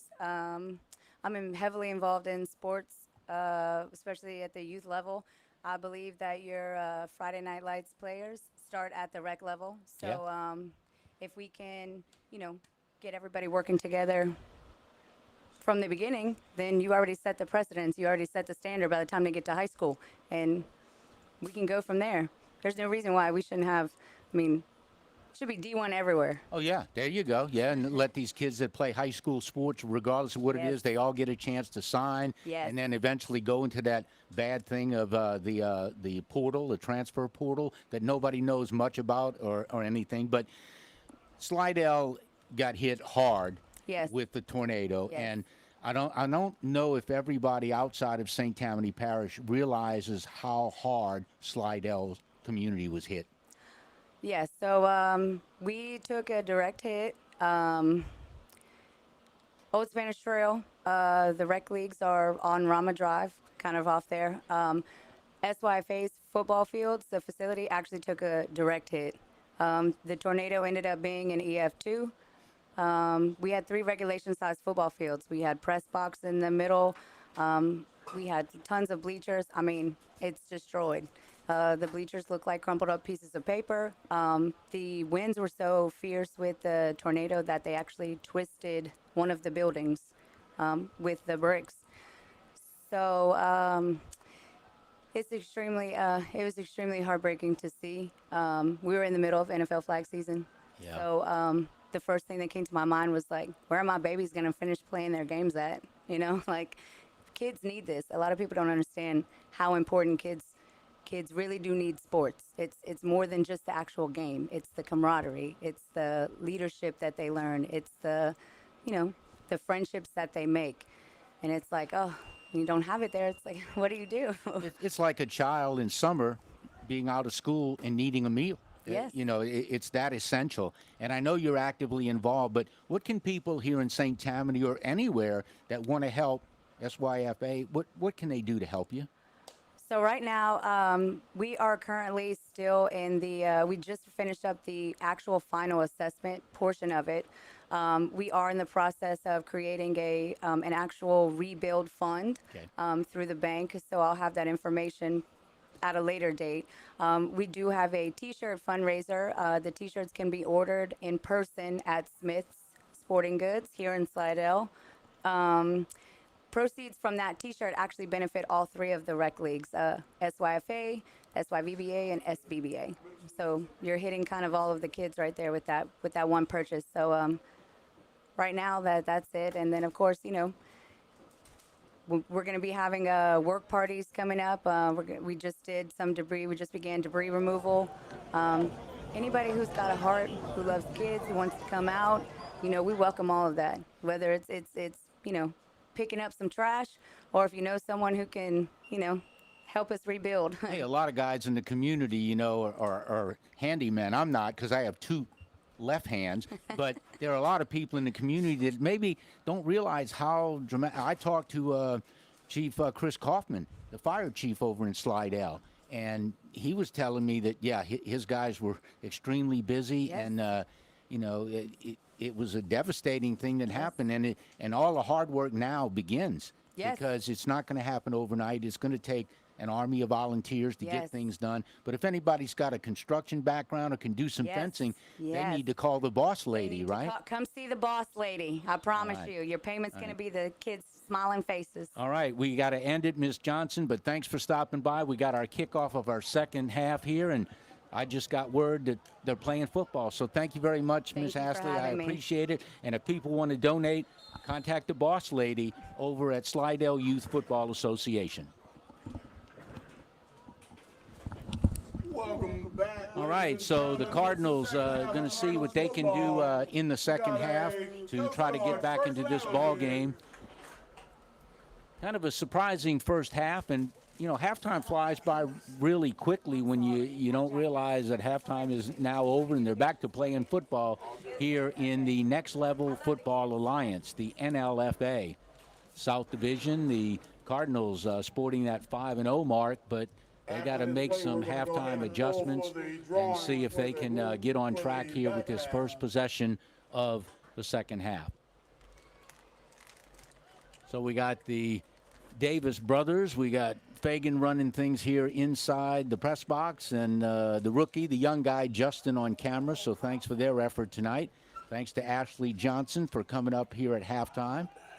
Oh, not a good play there off that left side. So Pig Greffin trying to go off the left side, and there was nothing there. And number 10 on the big stop, and no, I don't have a number 10. So I'm not sure why we got the disconnect on the visitor Raiders rosters, because I went down and talked to their coach at the start of the night's ball game, and still don't know who that is. So the Cardinals, not a good play on first down as they lose quite a bit of yardage, and it'll set up second and long. Jerv Efferson in the shotgun, waiting for the snap. Two receivers at this near side. High snap again. Efferson avoids the rush, steps up, goes upfield, wide open down the field, and it's a caught pass way at the far side of field, number 21 on the receiving. That's Bryce Bickham. That's the Lakeshore Titan and a former all-district basketball player here with Lakeshore High. Also some time at LSU Eunice. So Bryce goes upfield and makes a catch, number 21. His younger brother, senior this year with the Lakeshore Titans, also an excellent basketball player.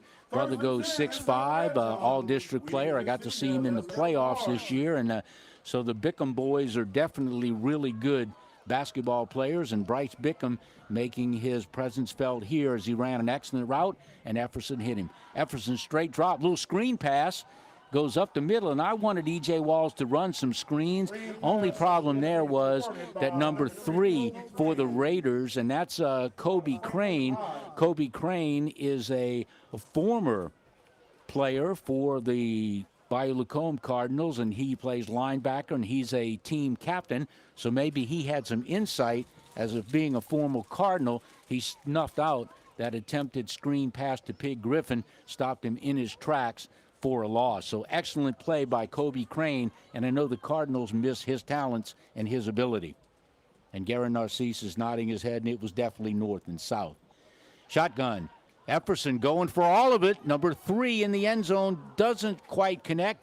We looking for a flag. The wide receiver for the Cardinals, number 3, Austin Jackson, as I call him, Action Jackson out of North Shore. He was in the end zone. Looked like there might have been a little bit of a bump, but in that kind of play, the defensive back moves his hands across his body like it's just incomplete, and the wide receiver wants the flag. No flag was forthcoming. So excellent field position for the Cardinals, trying to get on the board with their first points of tonight's game. Ball at the 24-yard line. Jackson comes out to this near side, joins Xavier Chapman. 2 to the right, 2 to the left. Shotgun. Efferson, straight drop, going to the far side. Turn inside, that's Devin Scott. He's trying to throw the defender away. The defender loses his helmet. That's number 14 that was on the stop. That's Dontrell Harrington. He's listed on the roster as an athlete. He made the stop, so Devin Scott. He's been the number 1 receiver to this point, along with Chapman. Chapman just hasn't been able to break free for his normal lengthy pass receptions, but a good completion. So the ball will be marked at the 12-yard line, 1st and 10. Cardinals looking like the Cardinals of the first 5 games of the season. They are 5-0, trying to dent the scoreboard here in the first possession of the third quarter. 10:02 remaining. Efferson, little Whoa, he threw that one. That's where the receiver, Jackson, becomes a defender, and he knocked the play down. But that ball was more like it was intended for the defender. So a little discommunication between Efferson and his wide receiver, Austin Jackson. So Jerv Efferson comes to this near side. That's E.J. Walls along with the Viking, Garrett Scheckschneider. Does a lot of coaching over at La Ranja High School with the Wolves. Not in uniform tonight. So Cardinals break their huddle. It's Jackson, number 3, Chapman, number 4, to this side. 2 receivers to the far side. That's probably Scott. So waiting. No, that was almost encroachment. They back out of it now. There's a little pass to the flat outside. Pig Griffin picks up short yardage, but is stopped. I thought they ran past the line. That should have been called. That was encroachment. The guy on an attempted blitz trying to time up his rush was 2 yards into the backfield, but there was no call, no flag made. So a very short completion to Pig Griffin. That's the second or third time they tried to get him involved with a pass to the flat or the screen. Previous screen on this drive was broken up on an alert play by linebacker Kobe Crane, the former Cardinal player. Also a captain now with his new team, the Mississippi Gulf Coast Raiders. Raiders lead this one to this point, 12-0, 8:37 clock rolling here in the third quarter. Cardinals break their huddle.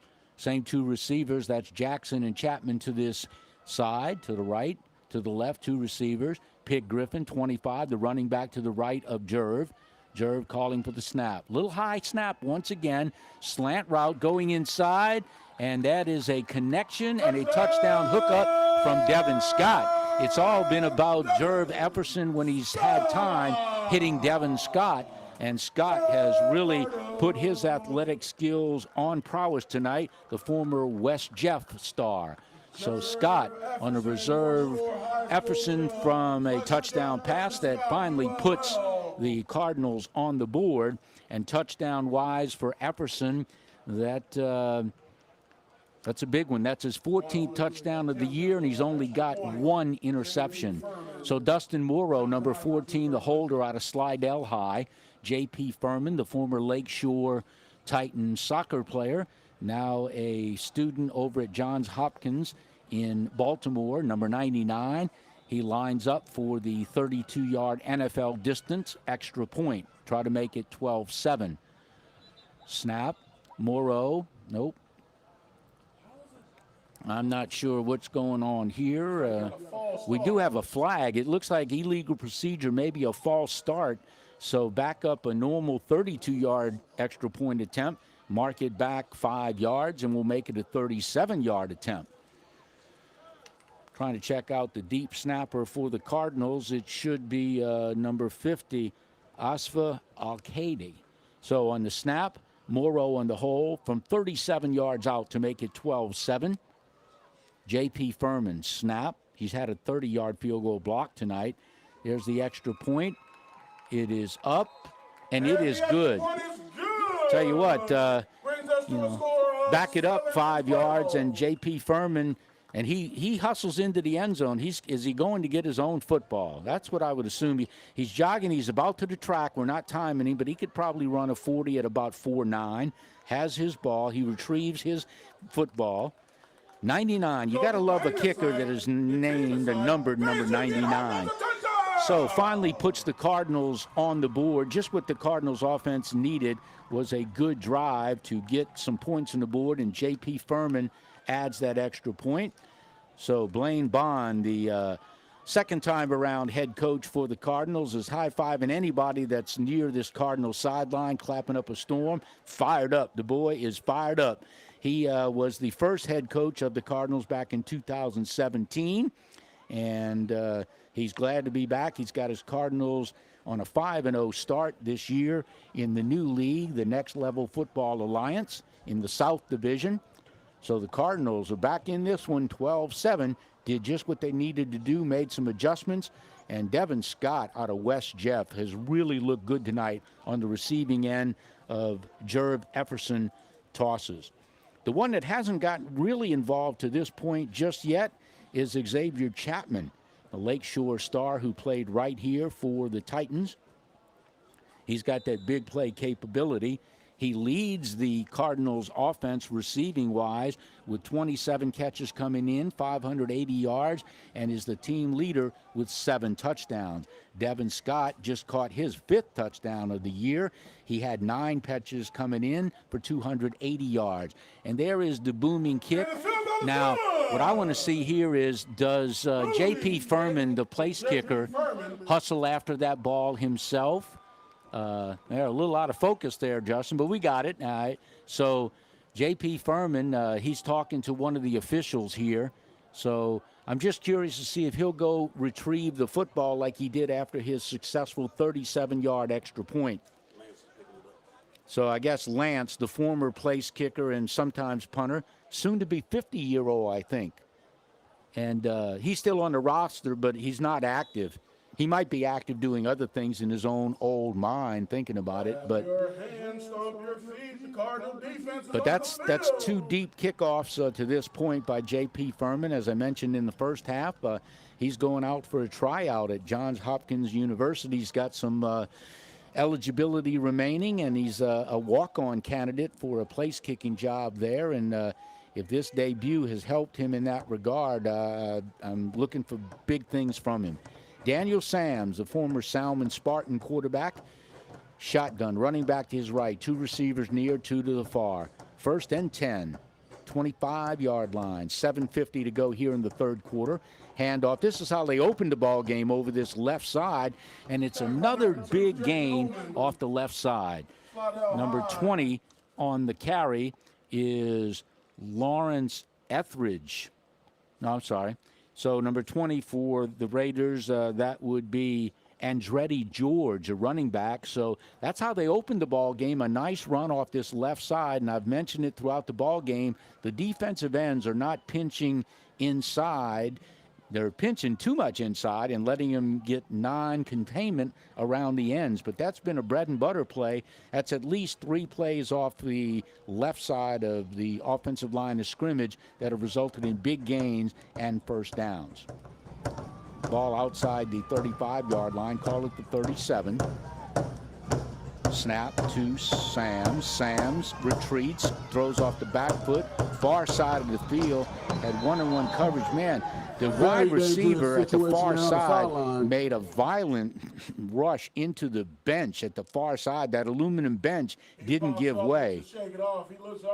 So he does get up, not quickly, but looked like he did a lot of damage to the bench, but hopefully he is up and is okay. He's coming back to the offensive line of scrimmage, so tough play by Jalen Wilson, the wideout for the Raiders. He looks none too worse for the wear, looks back at his near sideline to the coaches and come back to get the next play. Ball fell incomplete. 6:16 remaining in this 3rd quarter. Cardinals have made a ball game of it by a score of 12-7. Cardinals defense looking to get a stop and get the ball back, see if the offense can work on getting some more points and some more drives if the defense can do their part. Daniel Sams, high snap, bobbled. He's got it. And right there is the defense of the Cardinals, and they put him down on the ground. That'll be a loss. High snap. Mickey Johnson, the buffet slayer, formerly of St. Paul's, one of the better Wolves over the years, had some time over at LSU. And we've called his name 3 or 4 times tonight, giving good pressure. Number 58 for the Wolves. So the Raiders break their huddle, be 3rd and long. Ball situated at the 35-yard line. Daniel Sams had a couple high snaps tonight, but he's got the athleticism about him. Formerly of Salmon High School. I'm going to go on a limb, and I don't know, I think he might have played for Jerry Leonard for those years that he was there. Shotgun is Sams. Snap, straight drop, pressure off the edge and up the gut, rolling out to the right, throws upfield. I think the ball was hauled in at the far side of the field. Depends on the mark. I think he might be just short. We'll have to wait and see on the mark. So Sams avoided the pressure, threw across his body, rolling to the right, and he is marked down short. Nice defensive play by the Cardinals as they ran a receiver out. This could possibly be 4-down territory. The ball is at the 45-yard line of the Raiders. At a minimum, probably try to draw the Cardinals defense off sides. 4th down and 2 yards to go with the field position. Probably will go this. If I was the Raiders and calling their play, I would fake the handoff to the left side, and I would let Daniel Sams, the fleet-footed quarterback, number 4, roll unopposed to the opposite right side of the field. He does have a running back to his right, so he could fake that handoff. He's got 2 receivers at the short. The only thing is that's the short side of the field. Maybe run that and come this way, pirouette back to the left. Oh, there's encroachment. Yeah, that's all null and void. They still run the play. The whistle didn't blow until late, but I believe that's going to be offsides on the Cardinals unless they were drawn offsides. Umpire is meeting now with the white hat, the referee. So there are 3 officials in our picture, and it is offsides. Yeah, when you make a beeline to the quarterback like that, it's normally encroachment because you got such a jump. You'd have to be in their huddle to know what the snap count was to get off that quick. So 4th and short of about 2 yards. 1st down for the Raiders, courtesy of the encroachment. Offsides call against the Cardinals, not with their defensive unit, and the defensive coordinator, Don Kelly, would have wanted. Celebrating a birthday today, 32 years old. He is also on the high school level, has just been hired to be the defensive coordinator for the Archbishop Hannon Hawks. The Hawks' new coach, their interim coach, was Steve Soper. Soper was the DC for the Hawks. Now he took over the head coaching job. And after his interim job, replacing the folks there at Hannon. And he's going to be the DC with the Hawks. Rolling out, pressured, throwing across his body. Nice completion. So that was a good defensive stop, but a completion, short variety on this near sideline. Sams has had time, rolls, throws across his body, completion, nice completion on this near side of the field, and Sams is looking good. When he's got time, he's deadly on the run. He likes to go to his right, but that time he came to his left and has the completion, moves the sticks. Ball is in Cardinal territory at their 48-yard line. Trips to the far side, 1 to the near. Sams in the Wildcat where he's been all night. They lead the Cardinals 12-7. 2:43 to go in the third. Handoff over the right side, bouncing back to the left side. Breaking tackles, very short gain. Yeah, I thought he was down by contact, but the runner kept going, and this is Dwayne Fleming doesn't like that. So now Sams comes in and gets one of his own players, number 28, I believe, to back off out of the potential fray. 28 is Courtney Lakes. There is a flag. Looks like it will be going against the Raiders. Been a lot of chit-chat after some of the more recent plays in the ball game. Raiders had a unsportsmanlike conduct call in the first half that gave the Raiders a new lease on life of 1st and goal. That sputtered. The Cardinals attempted a 30-yard field goal by J.P. Furman, and it looked like 4 guys broke through the line of scrimmage and blocked the ball, and it bounded back about 35 yards, and it was first down for the Raiders after they blocked that punt taken over deep in Cardinal territory. So this penalty is marked off. The ball situated now. We will call it the 43-yard line. The Raiders going from right to left. The Mississippi Gulf Coast Raiders, 1-3 on the year, trying to make this 2 wins in a row as they won last week 40-20 over the Mid-State Bison. Oh, there's encroachment, it looks like again. You can't get that deep in the backfield without being offsides, I would think. So they'll discuss it. The white hat, the referee, calling for one of the side judges maybe to come in, and know why he would talk to the Raiders here unless they want to know if they want the penalty or not. Sam's just kind of throws it. It's illegal procedure, so that's about the only time you can rush like that, and that's the time, the 5-yard variety against the Raiders. So the Raiders are going the wrong direction here.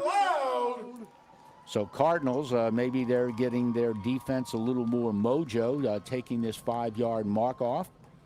So things going well for the Cardinal defense and things going the wrong way for the Raiders. So we got the fans here at the Nest. It's the Bird Nest on the campus of Lakeshore High School, Titan Coliseum. They do great things working with the Bayou Lacombe Cardinals organization and letting them play their home games here on this dynamite, fantastic field. So like to thank the fans for showing up, supporting their own red and white Bayou Lacombe Cardinals. That brings us to the end of the third So the quarter. clock is winding down. That is the end of the third quarter. Productive quarterback and offensive play for Jerv Efferson as he hooked up with Devin Scott from West Jeff on a touchdown. Extra point converted by J.P. Furman, the Lakeshore High product. And the Raiders cling to a 12-7 lead as we enter the fourth quarter. Brought to you by Flying Ghost Productions.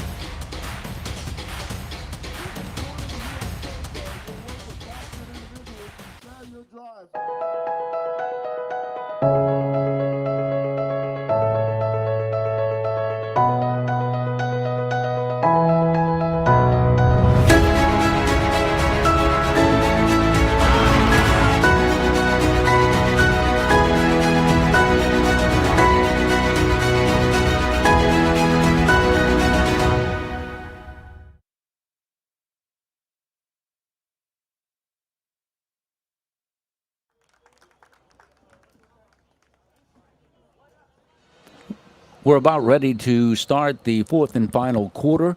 Cardinals made up some ground, scored their first points of the night on that touchdown pass on a slant route from Jerv Efferson to Devin Scott out of West Jeff. The extra point was made good, and that's where we stand, 12-7. We've got the 1 quarter remaining. The team switched the end of the field. So 15 minutes left of ball game action here. Next Level Football Alliance, first year for the Bayou Lacombe Cardinals in this new league, and they compete in the South Division. The Cardinals trying to go to 6-0, while the Raiders, the visitors out of Mississippi Gulf Coast, the Raiders, they're trying to improve their record to 2-3. Nobody in the backfield, trips to the far, 2 to the near. Daniel Sams, the starting quarterback, ready to take the snap in the fourth quarter. Good snap, straight drop, good blocking this time. Now Sams kind of steps up out of trouble, trying to go over the left side, and he is forced out of bounds as he ran out of real estate. Dwayne Fleming, he's been all over the place tonight, number 33 for the Cardinals. He does a little chatting with the visitors from the Raiders. He was deep in their sideline, and as he comes back, he just makes, some head nods and, making friends with the visitors. This is the time. So Cardinals defense under the first-year defensive coordinator Don Kelly, celebrating that, getting up there, that 32nd birthday. He's the same age as the starting quarterback, Jerv Efferson out of North Shore. He turned 32 back in March, around the 25th of March. So Sam's trying to get his players in the right position, trips to the far. Now one receiver at the far side comes to the edge of the formation, doubles to this side, straight drop, empty backfield, rolling, trying to be pressured, coming to this side of the field. He's forced upfield, and the ball falls harmlessly incomplete, overthrows a man by about 5 or 6 yards, running to his right. Going to see who. That's Abraham Dawson, Salmon Spartan. So that's Salmon Spartan against Salmon Spartan. Abe Dawson, I believe this might be his first ball game with the Cardinals this year. He took a little respite. He's the firefighter out of East Baton Rouge, dad of 3 beautiful children. As loud as you can. Wife, I believe, is Amanda. I hope I get that right. But Abe Dawson got the nickname a couple years ago as the enforcer because he made sacks. And I was talking with Bobby Sanders, the head football coach of the North Shore Panthers. And before I could call him the enforcer, I was saying how he was playing defensive end instead of linebacker, and he got a sack. So Bobby Sanders, the head coach of the North Shore Panthers, gave him the nickname the enforcer. So good pressure by the enforcer on the other Spartan, Daniel Sams. Now two people, this will be blown dead. The snap was low. There's a flag on the play. See what the white hat is going to call here. This should be short and sweet. Offsides against the Cardinals. The flag, the yellow hanky stuff is starting to mount on the Cardinals, and that's something they've had a problem with all season. They've had a total of, out of 4 of the 5 games, they've had 10 or more penalties. 51 total calls against the Cardinals all season, totaling 443 yards. So they've only had 1 week out of the 5 previous that they only had 2 penalties. Snap, kick, good pressure. The ball gets away, and it is alertly, or not so alertly, number 12 tried to grab the punt, which was ill-advised because there was a Raider defender there. And Jaira McGill, he's lucky that one of his teammates, and that's Dwayne Fleming, 33, one of the defensive standouts for the Cardinals, was jolly on the spot. So there on the sideline, there's Scott Meyer, actively involved with the Cardinals for a number of years. He's on this near sideline.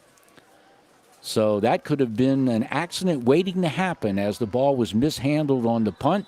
A defender for the Raiders special teams got a hand in there, but alertly, Dwayne Fleming drops on to the loose football, so the Cardinals retain possession. Good field position. Ball just inside this near hash mark on the 40-yard line. 4th and final quarter, 11:55, clock rolling. Jerv Efferson in shotgun. 2 receivers either side, running back to the right of Efferson. Straight drop. Looking upfield, got time, runs out of real estate at this near sideline. Ball was incomplete, trying to hit Austin Jackson, but he was throwing into double coverage. It looked like Efferson was trying to throw a back shoulder, outside shoulder, and luckily he didn't throw it in the inside because there were 2 defenders right there. So the ball falls incomplete. Cardinals trying to cut into this 5-point deficit.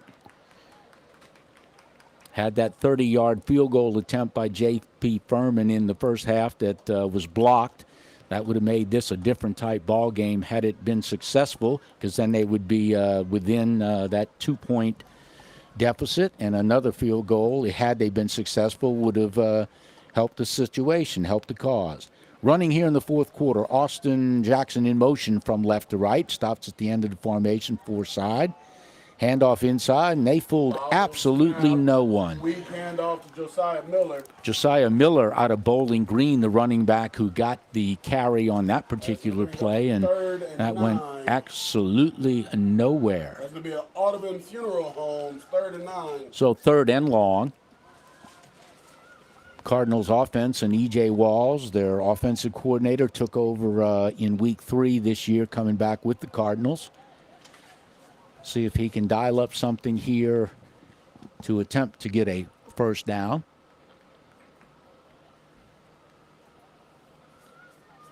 Cardinals trying to convert. It's actually probably about a 3rd and 12. After the short running game lost yardage. Ill-advised play call at that point, right up the gut, brought down for that loss. Straight drop is Efferson, looking upfield, steps up, out of pressure, being challenged. The ball is on the turf. It's lost, and it's recovered by the Raiders. There was one rusher that was getting in on Efferson, and as he broke up to go up to the pocket, he tried to scramble out of trouble. Guy got him from behind, and there is a fumble recovery by 22, and that's still another guy that I don't have a name for. So not sure why the disconnect on the roster, but 22 does, in fact, recover the ball for the Raiders. So big turnover of events. They'd have been better off just getting tackled in the secondary or in their own backfield, and then would not have turned the ball over on that fumble. So Jerv Efferson is on the sideline being consoled by his number one wideout, and that is Xavier Chapman. If you're wondering who the ball-headed guy is with the glasses, that happens to be me. So Mike Purvell, your voice of the Cardinals, being brought to you by Flying Ghost Productions, and I'm called commentator, so I'm appreciating that.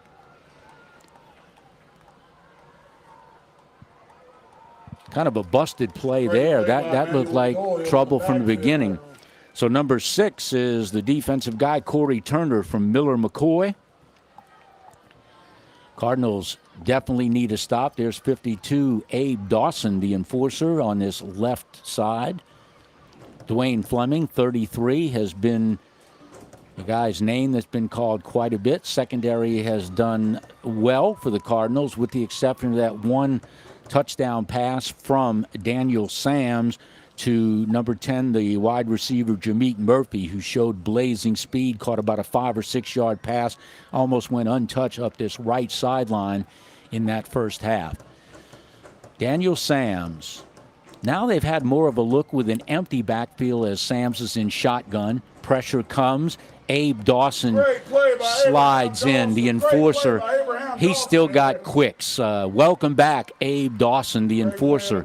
His wife Amanda and the 3 children will be pleased at that. He got off the ball quick, and he did just what you got to do. He cut him inside, fought off a block, and tripped him up and wrapped up Sams for a short play, and that's a big stop by Abe Dawson. Firefighter knows how to wrap people up. Probably could have had a nozzle spray hose on him if he wanted, because he reacted to that play and made the inside tackle.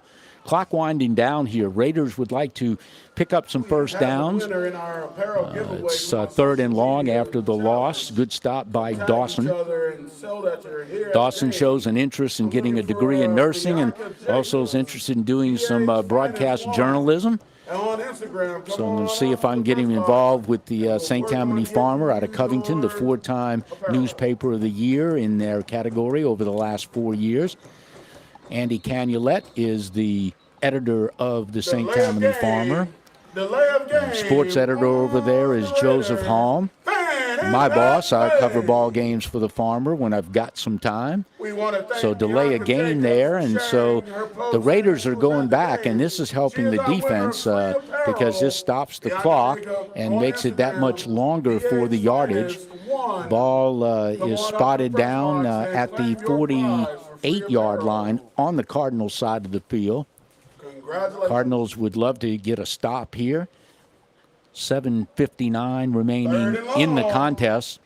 A lot of yardage to be made up. The Raiders did go on 4th and 2 earlier, but a offsides penalty gave them an automatic first down. So this may, in fact, be 4-down territory here as well. Raiders lead at 12-7. Just under 8 minutes to go in tonight's contest. Snap, rolling out to the left, being pressured, gets out of the way from first man. Abe Dawson tries to get in. The ball is thrown upfield, and there is a reception. I believe he held on at the far side of the field. That's number 17 on a catch. Excellent play by Daniel Sams, avoiding the rush. He got away from 2 Cardinals, and that's Michael Grace, the tight end, number 17. He looks the part of a tight end, got downfield, and talk about a big completion from Daniel Sams, who ran out of trouble. Dynamic play. We talked at the outset of Daniel Sams' escapability. His head coach, Shane Anderson, bragged about that escapability, but he normally likes to go left to right. There he went from right to the left, kind of throwing across his body, avoiding the pressure, and picks up a very important and impactful first down. Now 2 running backs join him, which is a change in this second half. They did it in the first half. Had a couple snaps tonight that were high. That's a good one. Handoff over the left side. That's a bruising run off the left side, running ahead, and that's what you want if you're the Raiders. You want to run clock and gain yardage. Number 12, I believe that's Patrick Beverly, number 40, on the carry. Looks like he's down at that far side of the field. We'll take a timeout. It's 12-7 in favor of the Raiders over the Cardinals. 5.5 minutes remaining in tonight's ball game as the Cardinals 5-0 are trying to remain unbeaten, but they're running into a stubborn 1-3 Mississippi Gulf Coast Raiders. Tonight's game brought to you by Flying Ghost Productions.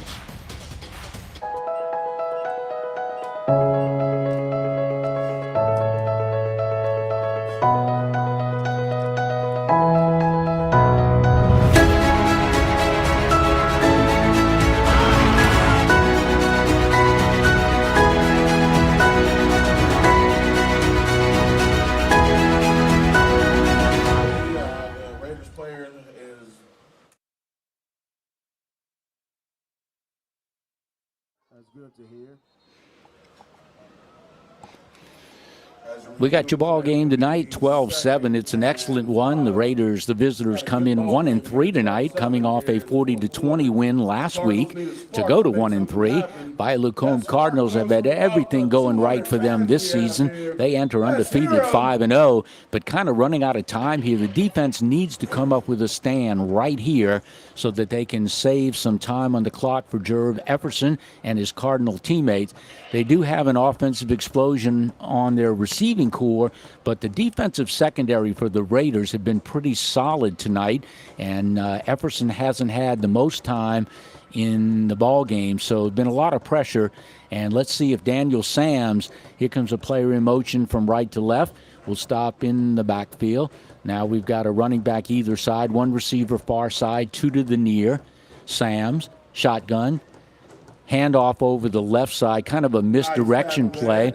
Good tackle up front. Number 6 was in that tackle for the Cardinals, and that is Corey Turner. And I believe 50 was also in the play, Asfa Alcade. So Cardinal defense trying to step up. Third down, manageable. Obviously at this point, 4-play territory, because they want to continue to run clock and hopefully pick up a first down. If not on this third down play, run more clock and go on it on fourth down. So this could be pretty much the entire ball game right here if the Cardinals cannot come up with a defensive stop. Third and short, probably about 3 yards. 4:27, clock rolling. Sams running back to his left. Handoff over the right side. They're trying to mess up the Cardinals defense, but Dwayne Fleming has had nothing to do with that all night. He's been their star defensive player in my eyes tonight. So 33, another stop. Abe Dawson took on a blocker, which helped him be free, and then right there is Dustin Moreau out of Slidell High School. About 5 yards. So loss on the play. So it'll bring up fourth down, and as the aforementioned, it's 4-play territory. Raiders Cardinals gonna need one more trying stop. to pick this one up. Cardinals need a drastic stop, and then they're going to have to call timeouts because this clock is running, and the clock is the ally of the visiting Raiders and totally against the homestanding Bayou Lacombe Cardinals. Raiders break the huddle. 2 receivers near, 2 to the far. Running back to the right of Sams. Sams now turns and Get the ball. Get the ball. Was the ball snapped?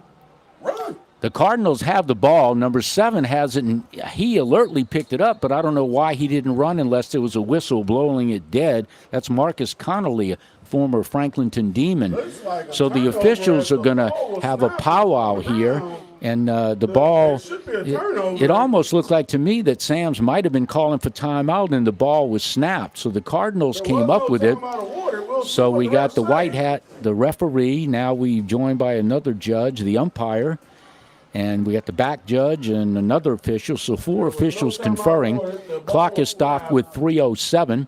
That was a 4th down attempt. Cardinals player picked it up. So let's see what the play is. Now we've got another official. So we got a group of 5. So they did give him, Daniel Sams looked like to me on the play that he was trying to call a timeout. The officials, after discussion, have given him the timeout. And speaking of timeouts, it's 12-7 in favor of the Raiders over the Cardinals. Tonight's broadcast brought to you by Flying Ghost Productions.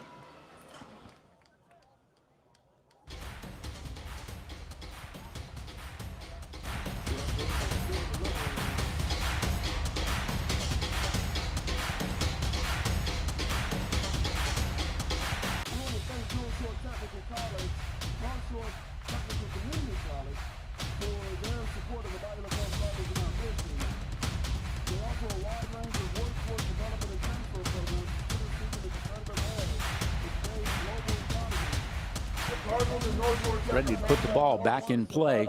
That could have been disastrous for the Raiders. So very important play of the game here. Cardinals don't want any more time to run off the clock. We've got 3:07 remaining in this ball game. Cardinals trail by 5. Their undefeated season at 5-0 in jeopardy. Daniel Sams, Salmon Spartan prodigy, and he was a heck of a player in high school. Had a opportunity to watch him play a lot. Slant route, ball. The ball is picked off. Oh, this is what a turn of events. And is that Dwayne Fleming? Dwayne Fleming, if he was only considered, in my opinion, the defensive player of the game for the Cardinals, he definitely is that now. He tips the ball to himself, and the only thing was that he was on the far side of the field as the Flying Ghost Productions replay. If he'd had another step, and if he could have got around Daniel Sams, he's taking it to the house the other way. So excellent defensive play by Dwayne Fleming, and he is fired up on this near sideline. The defensive player of the game, number 33, getting nothing but high fives from his teammates and the coaching staff of the Cardinals. So now it's in the hands of Jerv Efferson. Over 2 minutes remaining. The ball is snapped and muffed up, and he's going to try to throw this, and he does alertly. He just got enough of that. Thrown off his back foot, was pressured. The bad snap, he had it all with Wall to pick it up and throw it out of bounds. And luckily, he had a strong enough arm to get it off and get it out of bounds. So that's a good heads-up play by Jerv Efferson, but that's probably the third bad snap of the night for the Cardinals offense, and there's no time to be having those kind of miscues at this point. Raiders, if I'm the Raiders, I'm going to try to tee off and not give Jerv Efferson any time. Far side of the field looks like one of the Raiders is trying to be helped up or whatever. No shoulder pads, trying to get some assistance. So here are the Cardinals. Jerv Efferson in his shotgun. 2 receivers to the near, 2 to the far. Will he look for Xavier Chapman? There's pressure off the left edge. The offensive lineman, not sure if he moved, and the white hat, the referee, will make a decision here, and it's either or. It's either encroachment offsides by the Raiders or the offensive lineman on that right side of the formation moved. Here will be the call. It is an illegal procedure. Have had too many penalties in key situations against the Cardinals. Not the drive you want to have when you've got under 3 minutes to go in tonight's ball game. You're trailing by 5.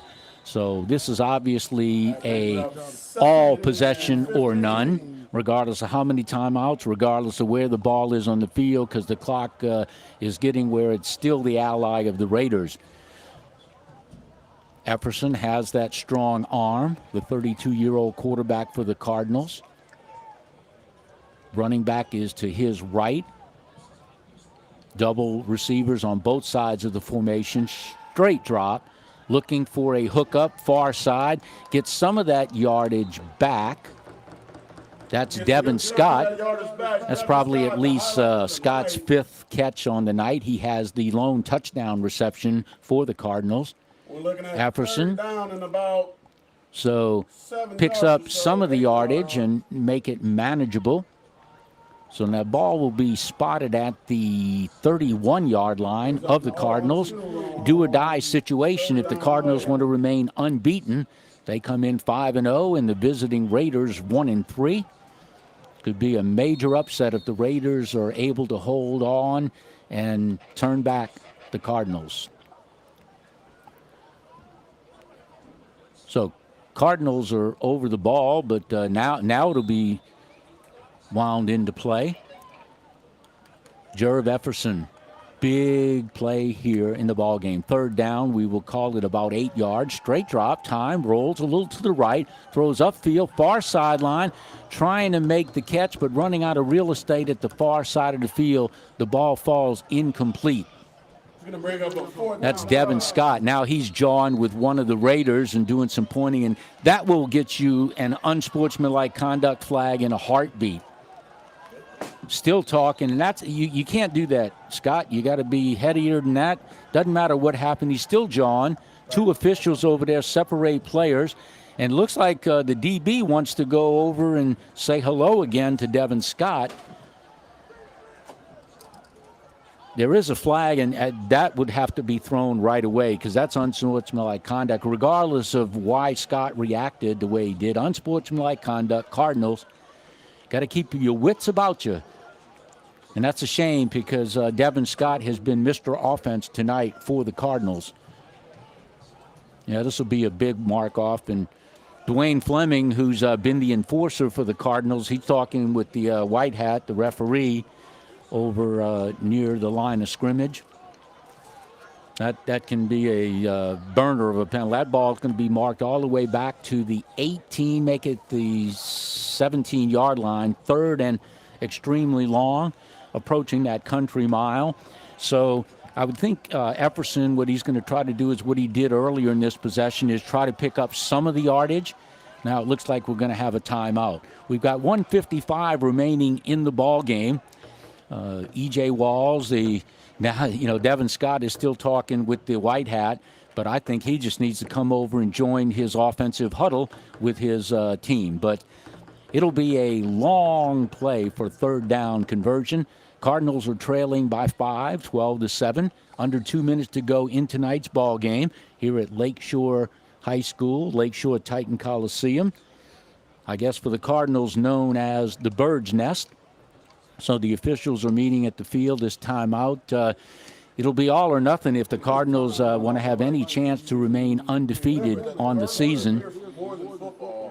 Third and long, so maybe they'll get some of this yardage back, and we'll have to see if they have an opportunity. They haven't had the long passing game tonight, and they normally have that in their 5 wins. They've only had one game where they won, I believe, by a 3-0 score, but they've scored 42 points, and in the opener they had a lot of points, and so they beat this team 42-32 back in week 4, and then you had a Easter break and then another week where there was no ball game. So actually it's 4th down, and so this is a guy that they got to draw up whatever. I lost it down somewhere, but maybe I was thinking on the unsportsmanlike conduct, but that is loss of down with it. So shotgun is Efferson. Now there's more movement. Not sure who this will be on, but I don't guess it matters if it's another 5 yards. But the yellow hanky penalty boo bug has come back and has hit false procedure, illegal procedure. Devin Scott is jumping up and down. I don't know who the call was on, but coming into tonight's game in the first 5 weeks, 4 out of the 5 games, 10 or more penalties, and they've had 51 flags for 443 yards. The number is too high, and the yardage is too high. In this case, 5 yards, it may as well be 50. So one last offensive thrust for Efferson. He's got a heck of an arm, and he may as well just almost throw a Hail Mary as far as they've got to go. I think they got to get down to probably their own 40-yard line. So 4th down, under 2 minutes to go. Seems like we haven't had a snap in 10 minutes. Efferson shotgun. Everybody stays still. Straight drop from about his 3 or 4 crossing route, trying to get Action Jackson, falls incomplete. And I tell you what, on this near side of the field, Xavier Chapman looked like he was more open, and the ball falls harmlessly incomplete. So the Raiders are celebrating. Austin Jackson, who tried to run that crossing route, ball fell incomplete. So that will do her. You just need a few more snaps here, and Raiders don't really need to score any more points. They lead 12-7. So turnover on downs. Raiders will just have to run out the clock, and it's deep in Cardinal territory. Just wasn't a good offensive set. It all started with the unsportsmanlike conduct call, which hurt the drive really bad, and then just miscommunication. Let's see if the Raiders can hang on to this 5-point lead and improve to 2-3 and hand the Bayou Lacombe Cardinals their first loss of this season in the new league, the Next Level Football Alliance.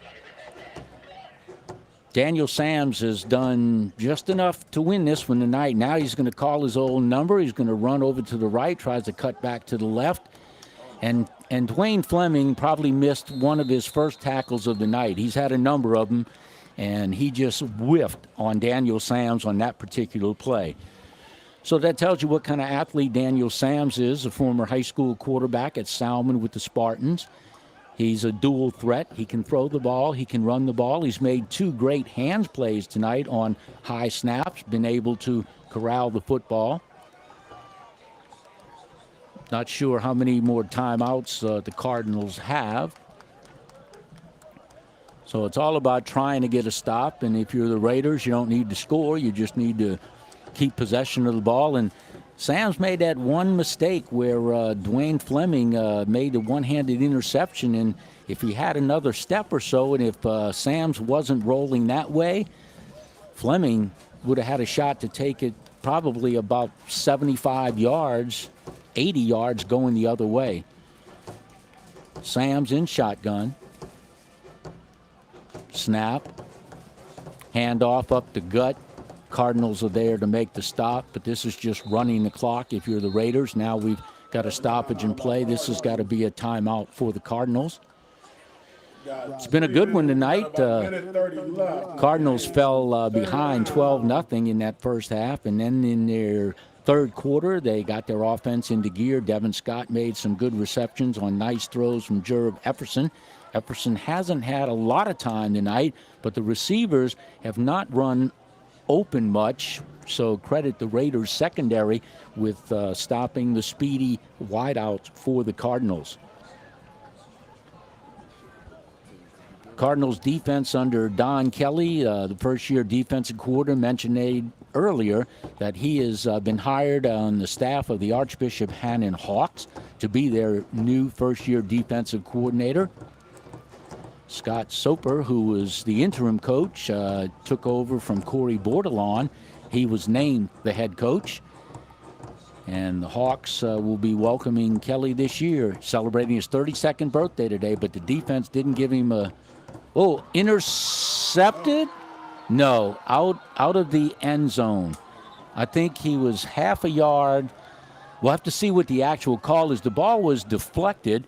Here's our Flying Ghost production replay. I think 1 foot was out of bounds. He was out the end line. If he'd have realized where he was on the field, he could have come back in and made the interception. So I think this is going to be just called an incomplete. The ball was popped up in the air. Number 2 trying to get the interception. I'm thinking his foot might have been out by a couple inches. I mean, it was that close. And the side judge on the far side of the field right away came running in, pointing to the end zone. That was Jeremiah Coleman from Slidell and Texas College NTCC from Slidell. And, boy, that would have been a near – I think he would have taken it to the house, quite honestly. So it sets up just another down for the Raiders. Near great play by the Cardinals secondary. The ball was knocked in the air, one-on-one coverage at the far side of the field, and the ball was popped up in the air, and Jeremiah Coleman alertly was in position for the deflection. Ball popped up in the air, but He just had a foot that was across the end line, meaning out of the end zone, so he was out of bounds. Cardinals need some magic, and they're running out of time. 1:21 remaining in the ball game, but it is 4th down, so if they can keep them off from a first down, it's probably about 4th, and we'll call it 9 yards to go. Ball sits at the 10-yard line of the Cardinals. So defense is the cry. Cardinals need to come up with a stop. Raiders need to try to convert on this 4th down or run a little more time. Sams, I would say Sams is going to do this. Trips to this near side, one to the far. Snap, straight drop, looking upfield, pressured by Abe Dawson. The enforcer throws across his body, falls incomplete. First down, Cardinals. The offense. So Cardinals do get a chance. I didn't even think they might get the ball back, but pressured again by Abe Dawson, the ageless wonder, going over there and forcing Sams to release the ball upfield. So nice performance defensively by defensive end / linebacker Abe Dawson, the firefighter out of East Baton Rouge, formerly of Salmon High, the Spartan. He gets the ball back, turned over to the Cardinal offense. See what the play call will be here, but they got to do something. They got to do it quick. So they might try a hook and lateral or something where you hit an open receiver, but they got to do something quick and call a couple plays and see if they can head the ball upfield as they trail by 5, 12-7. Their undefeated 5-0 season in jeopardy and running out of time and distance. Shotgun is Epperson. 2 receivers to either side of the formation. Running back to the left of Jerv Epperson. Snap, straight drop, time, looking upfield, comes outside to Chapman. He tries to get out of bounds. He could not. Good defensive play. That was Xavier Chapman on the reception. Short gain. He wanted to get out of bounds and try to roll away from people. He couldn't. We're under the 1-minute mark here. Got to get it snapped quickly. Jerv, snap, looking upfield. Throws inside. Chapman was looking for interference. He doesn't get a call. A little bit of a crossing route from left to right. Ball falls incomplete. The clock is stopped. Bring up 3rd and short. Doesn't matter how many yards they got to go, but they still have to pick up a first down. And not sure if they have any timeouts remaining or not.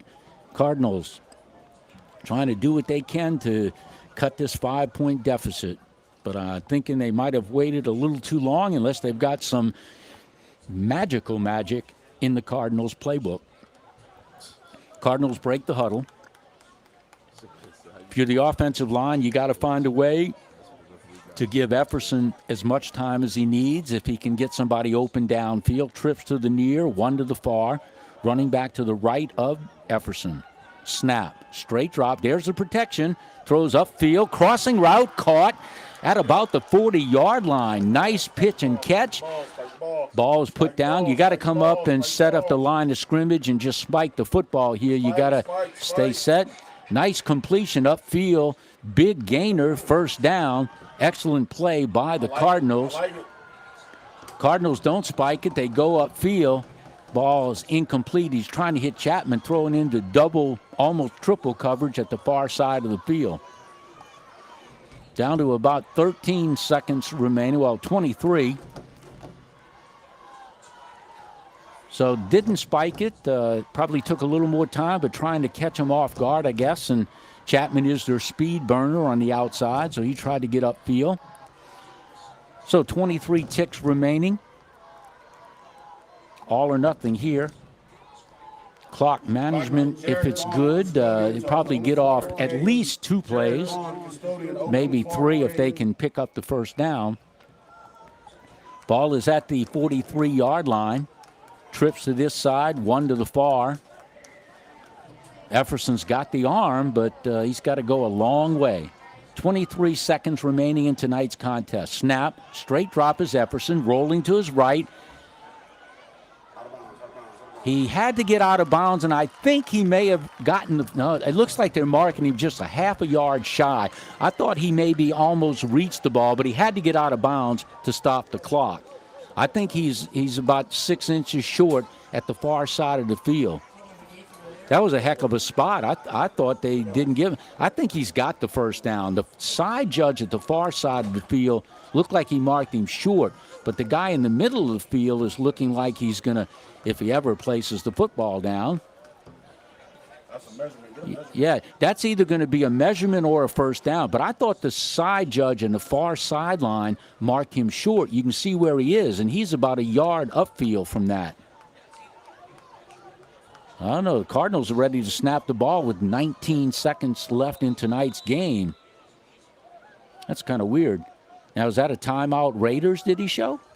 Timeout Raiders. Well, I'm going to have to take that timeout with him and get regrouped here because that didn't seem like common sense to me. Tonight's football action on the Next Level Football Alliance brought to you by Flying Ghost Productions.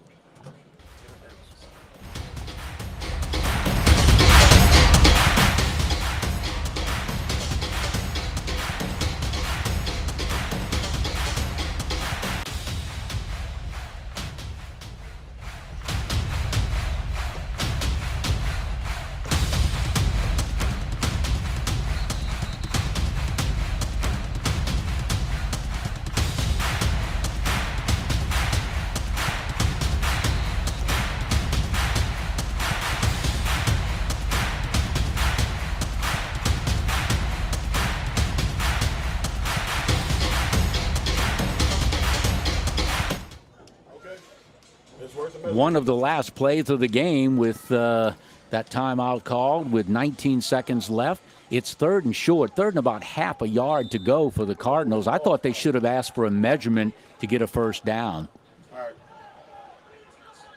The distance doesn't really matter. Snap, Epperson going upfield, far side of the field. Out of bounds. Caught. I don't think he got out of bounds. I think he was tackled in bounds. Nope.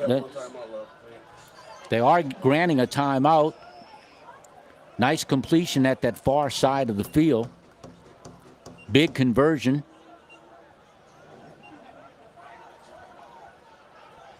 Cardinals still trail by 5, 12-7. Time ticking down. We're probably at about 10 seconds in tonight's ball game. I thought the Cardinals should have asked for a measurement there on that first down. They were actually short, third and a half yard. We are at 9 seconds left in tonight's ball game. Cardinals need some definite magic, and they need it probably on this next play. I don't know that you can get at this level 2 plays off with just 9 seconds. I guess you can run a short sideline route, but you got to be playing for the touchdown because field goal does no good at this point in time. So Cardinals' last gasp effort here. Does Epperson have what it takes to fire the ball upfield? Ball is situated at the 36-yard line, so he can definitely reach the end zone with his arm strength. He needs to get as much protection as he can, but he can't run around much. He's got to fire this football off quickly, whether it's, just outside the 10 or something and let a guy try to make a move. Chapman, the speedster, the X-Factor, X-Man is at the far side with trips. One receiver to his near side. Epperson, 9 seconds left. Snap, coming to this side. That's what he was trying to do, trying to get a completion up about the 20 to give him one more play. There are 5 seconds left, but what they were trying to do, Epperson was trying to hit Devin Scott, and it's probably good that it was an incompletion because the clock probably would have run out. But that's what they were trying to do, get about a third of the yardage and then fire one into the end zone. So here with 5 ticks remaining, it's got to be probably a slant route or a pump and go up the sideline, depending on what you think you got the best advantage for. If I'm the Raiders defense, though, I am double covering number 4, Xavier Chapman, the Lakeshore High product. He's got the speed and the deep threat. Or maybe you have him take everybody deep and hit somebody underneath. But it'll be one play probably. Don't think they can get off a second one. Cardinals trail 12-7. 5 seconds remaining. Again, if you're the offensive lineman, Just give Efferson as much time as you can. If he can avoid a potential rush and maybe roll out a little bit and fire it upfield, got to get 36 yards to get into the end zone to basically win it 13-12 if they can convert. Shotgun is Efferson. Straight drop. Little pressure off the edge. Efferson steps up. Ball is picked off. Underthrown. Picked off at about the 15. And the player takes a knee. The interception was made by number 21. And again, sorry, but I don't have a roster number for 21. Interception by 21. Good play. Ball was a little underthrown by Jerv Efferson. Not sure who he was trying to hit. Here's an instant replay, Flying Ghost Productions. Ball was kind of underthrown.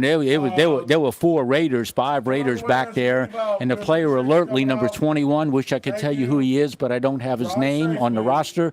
But it is an interception, a game-ending interception to save the contest for the visiting Mississippi Gulf Coast Raiders. They now move to 2-3 with tonight's 12-7 win. And their second-year coach, Shane Anderson, was hoping for a good ball game tonight on the road by his team, and the Raiders did just that. The Raiders came back from a loss back on the 9th of April when the Cardinals beat the Raiders by a score of 42-32. So the Raiders returned the favor tonight, and they moved to 2-3 in the season. I'd like to give a shout out to our young cameraman, Justin, and thanks to Vagan for pushing all the buttons for us tonight. We tried a little in press box interview tonight, and I think the mini cam worked okay. And thanks for the instant replays to try to get this game covered. Thanks to Miss Ashley Johnson. She's the boss lady, as she says. She's with the Slidell Youth Football Association.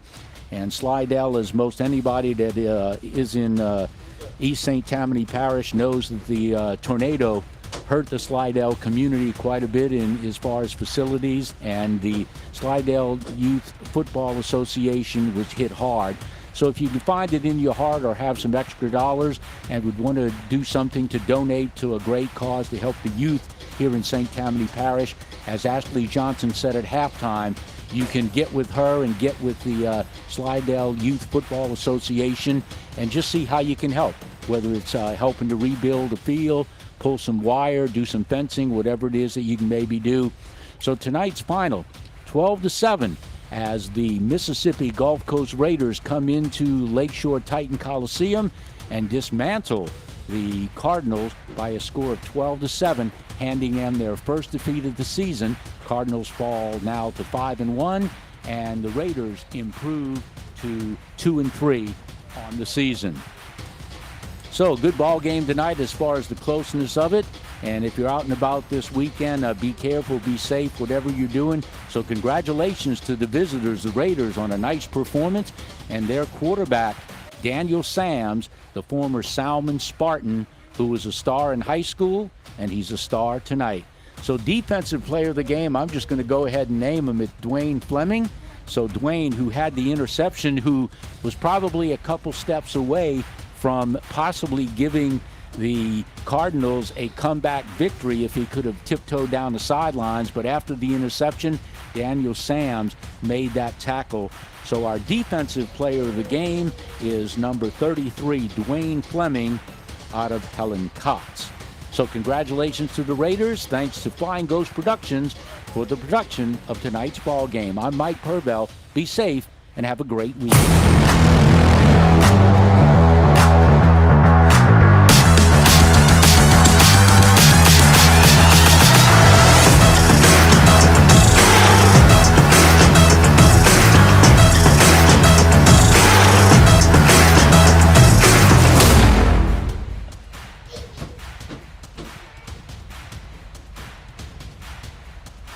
That outplayed, Jaron.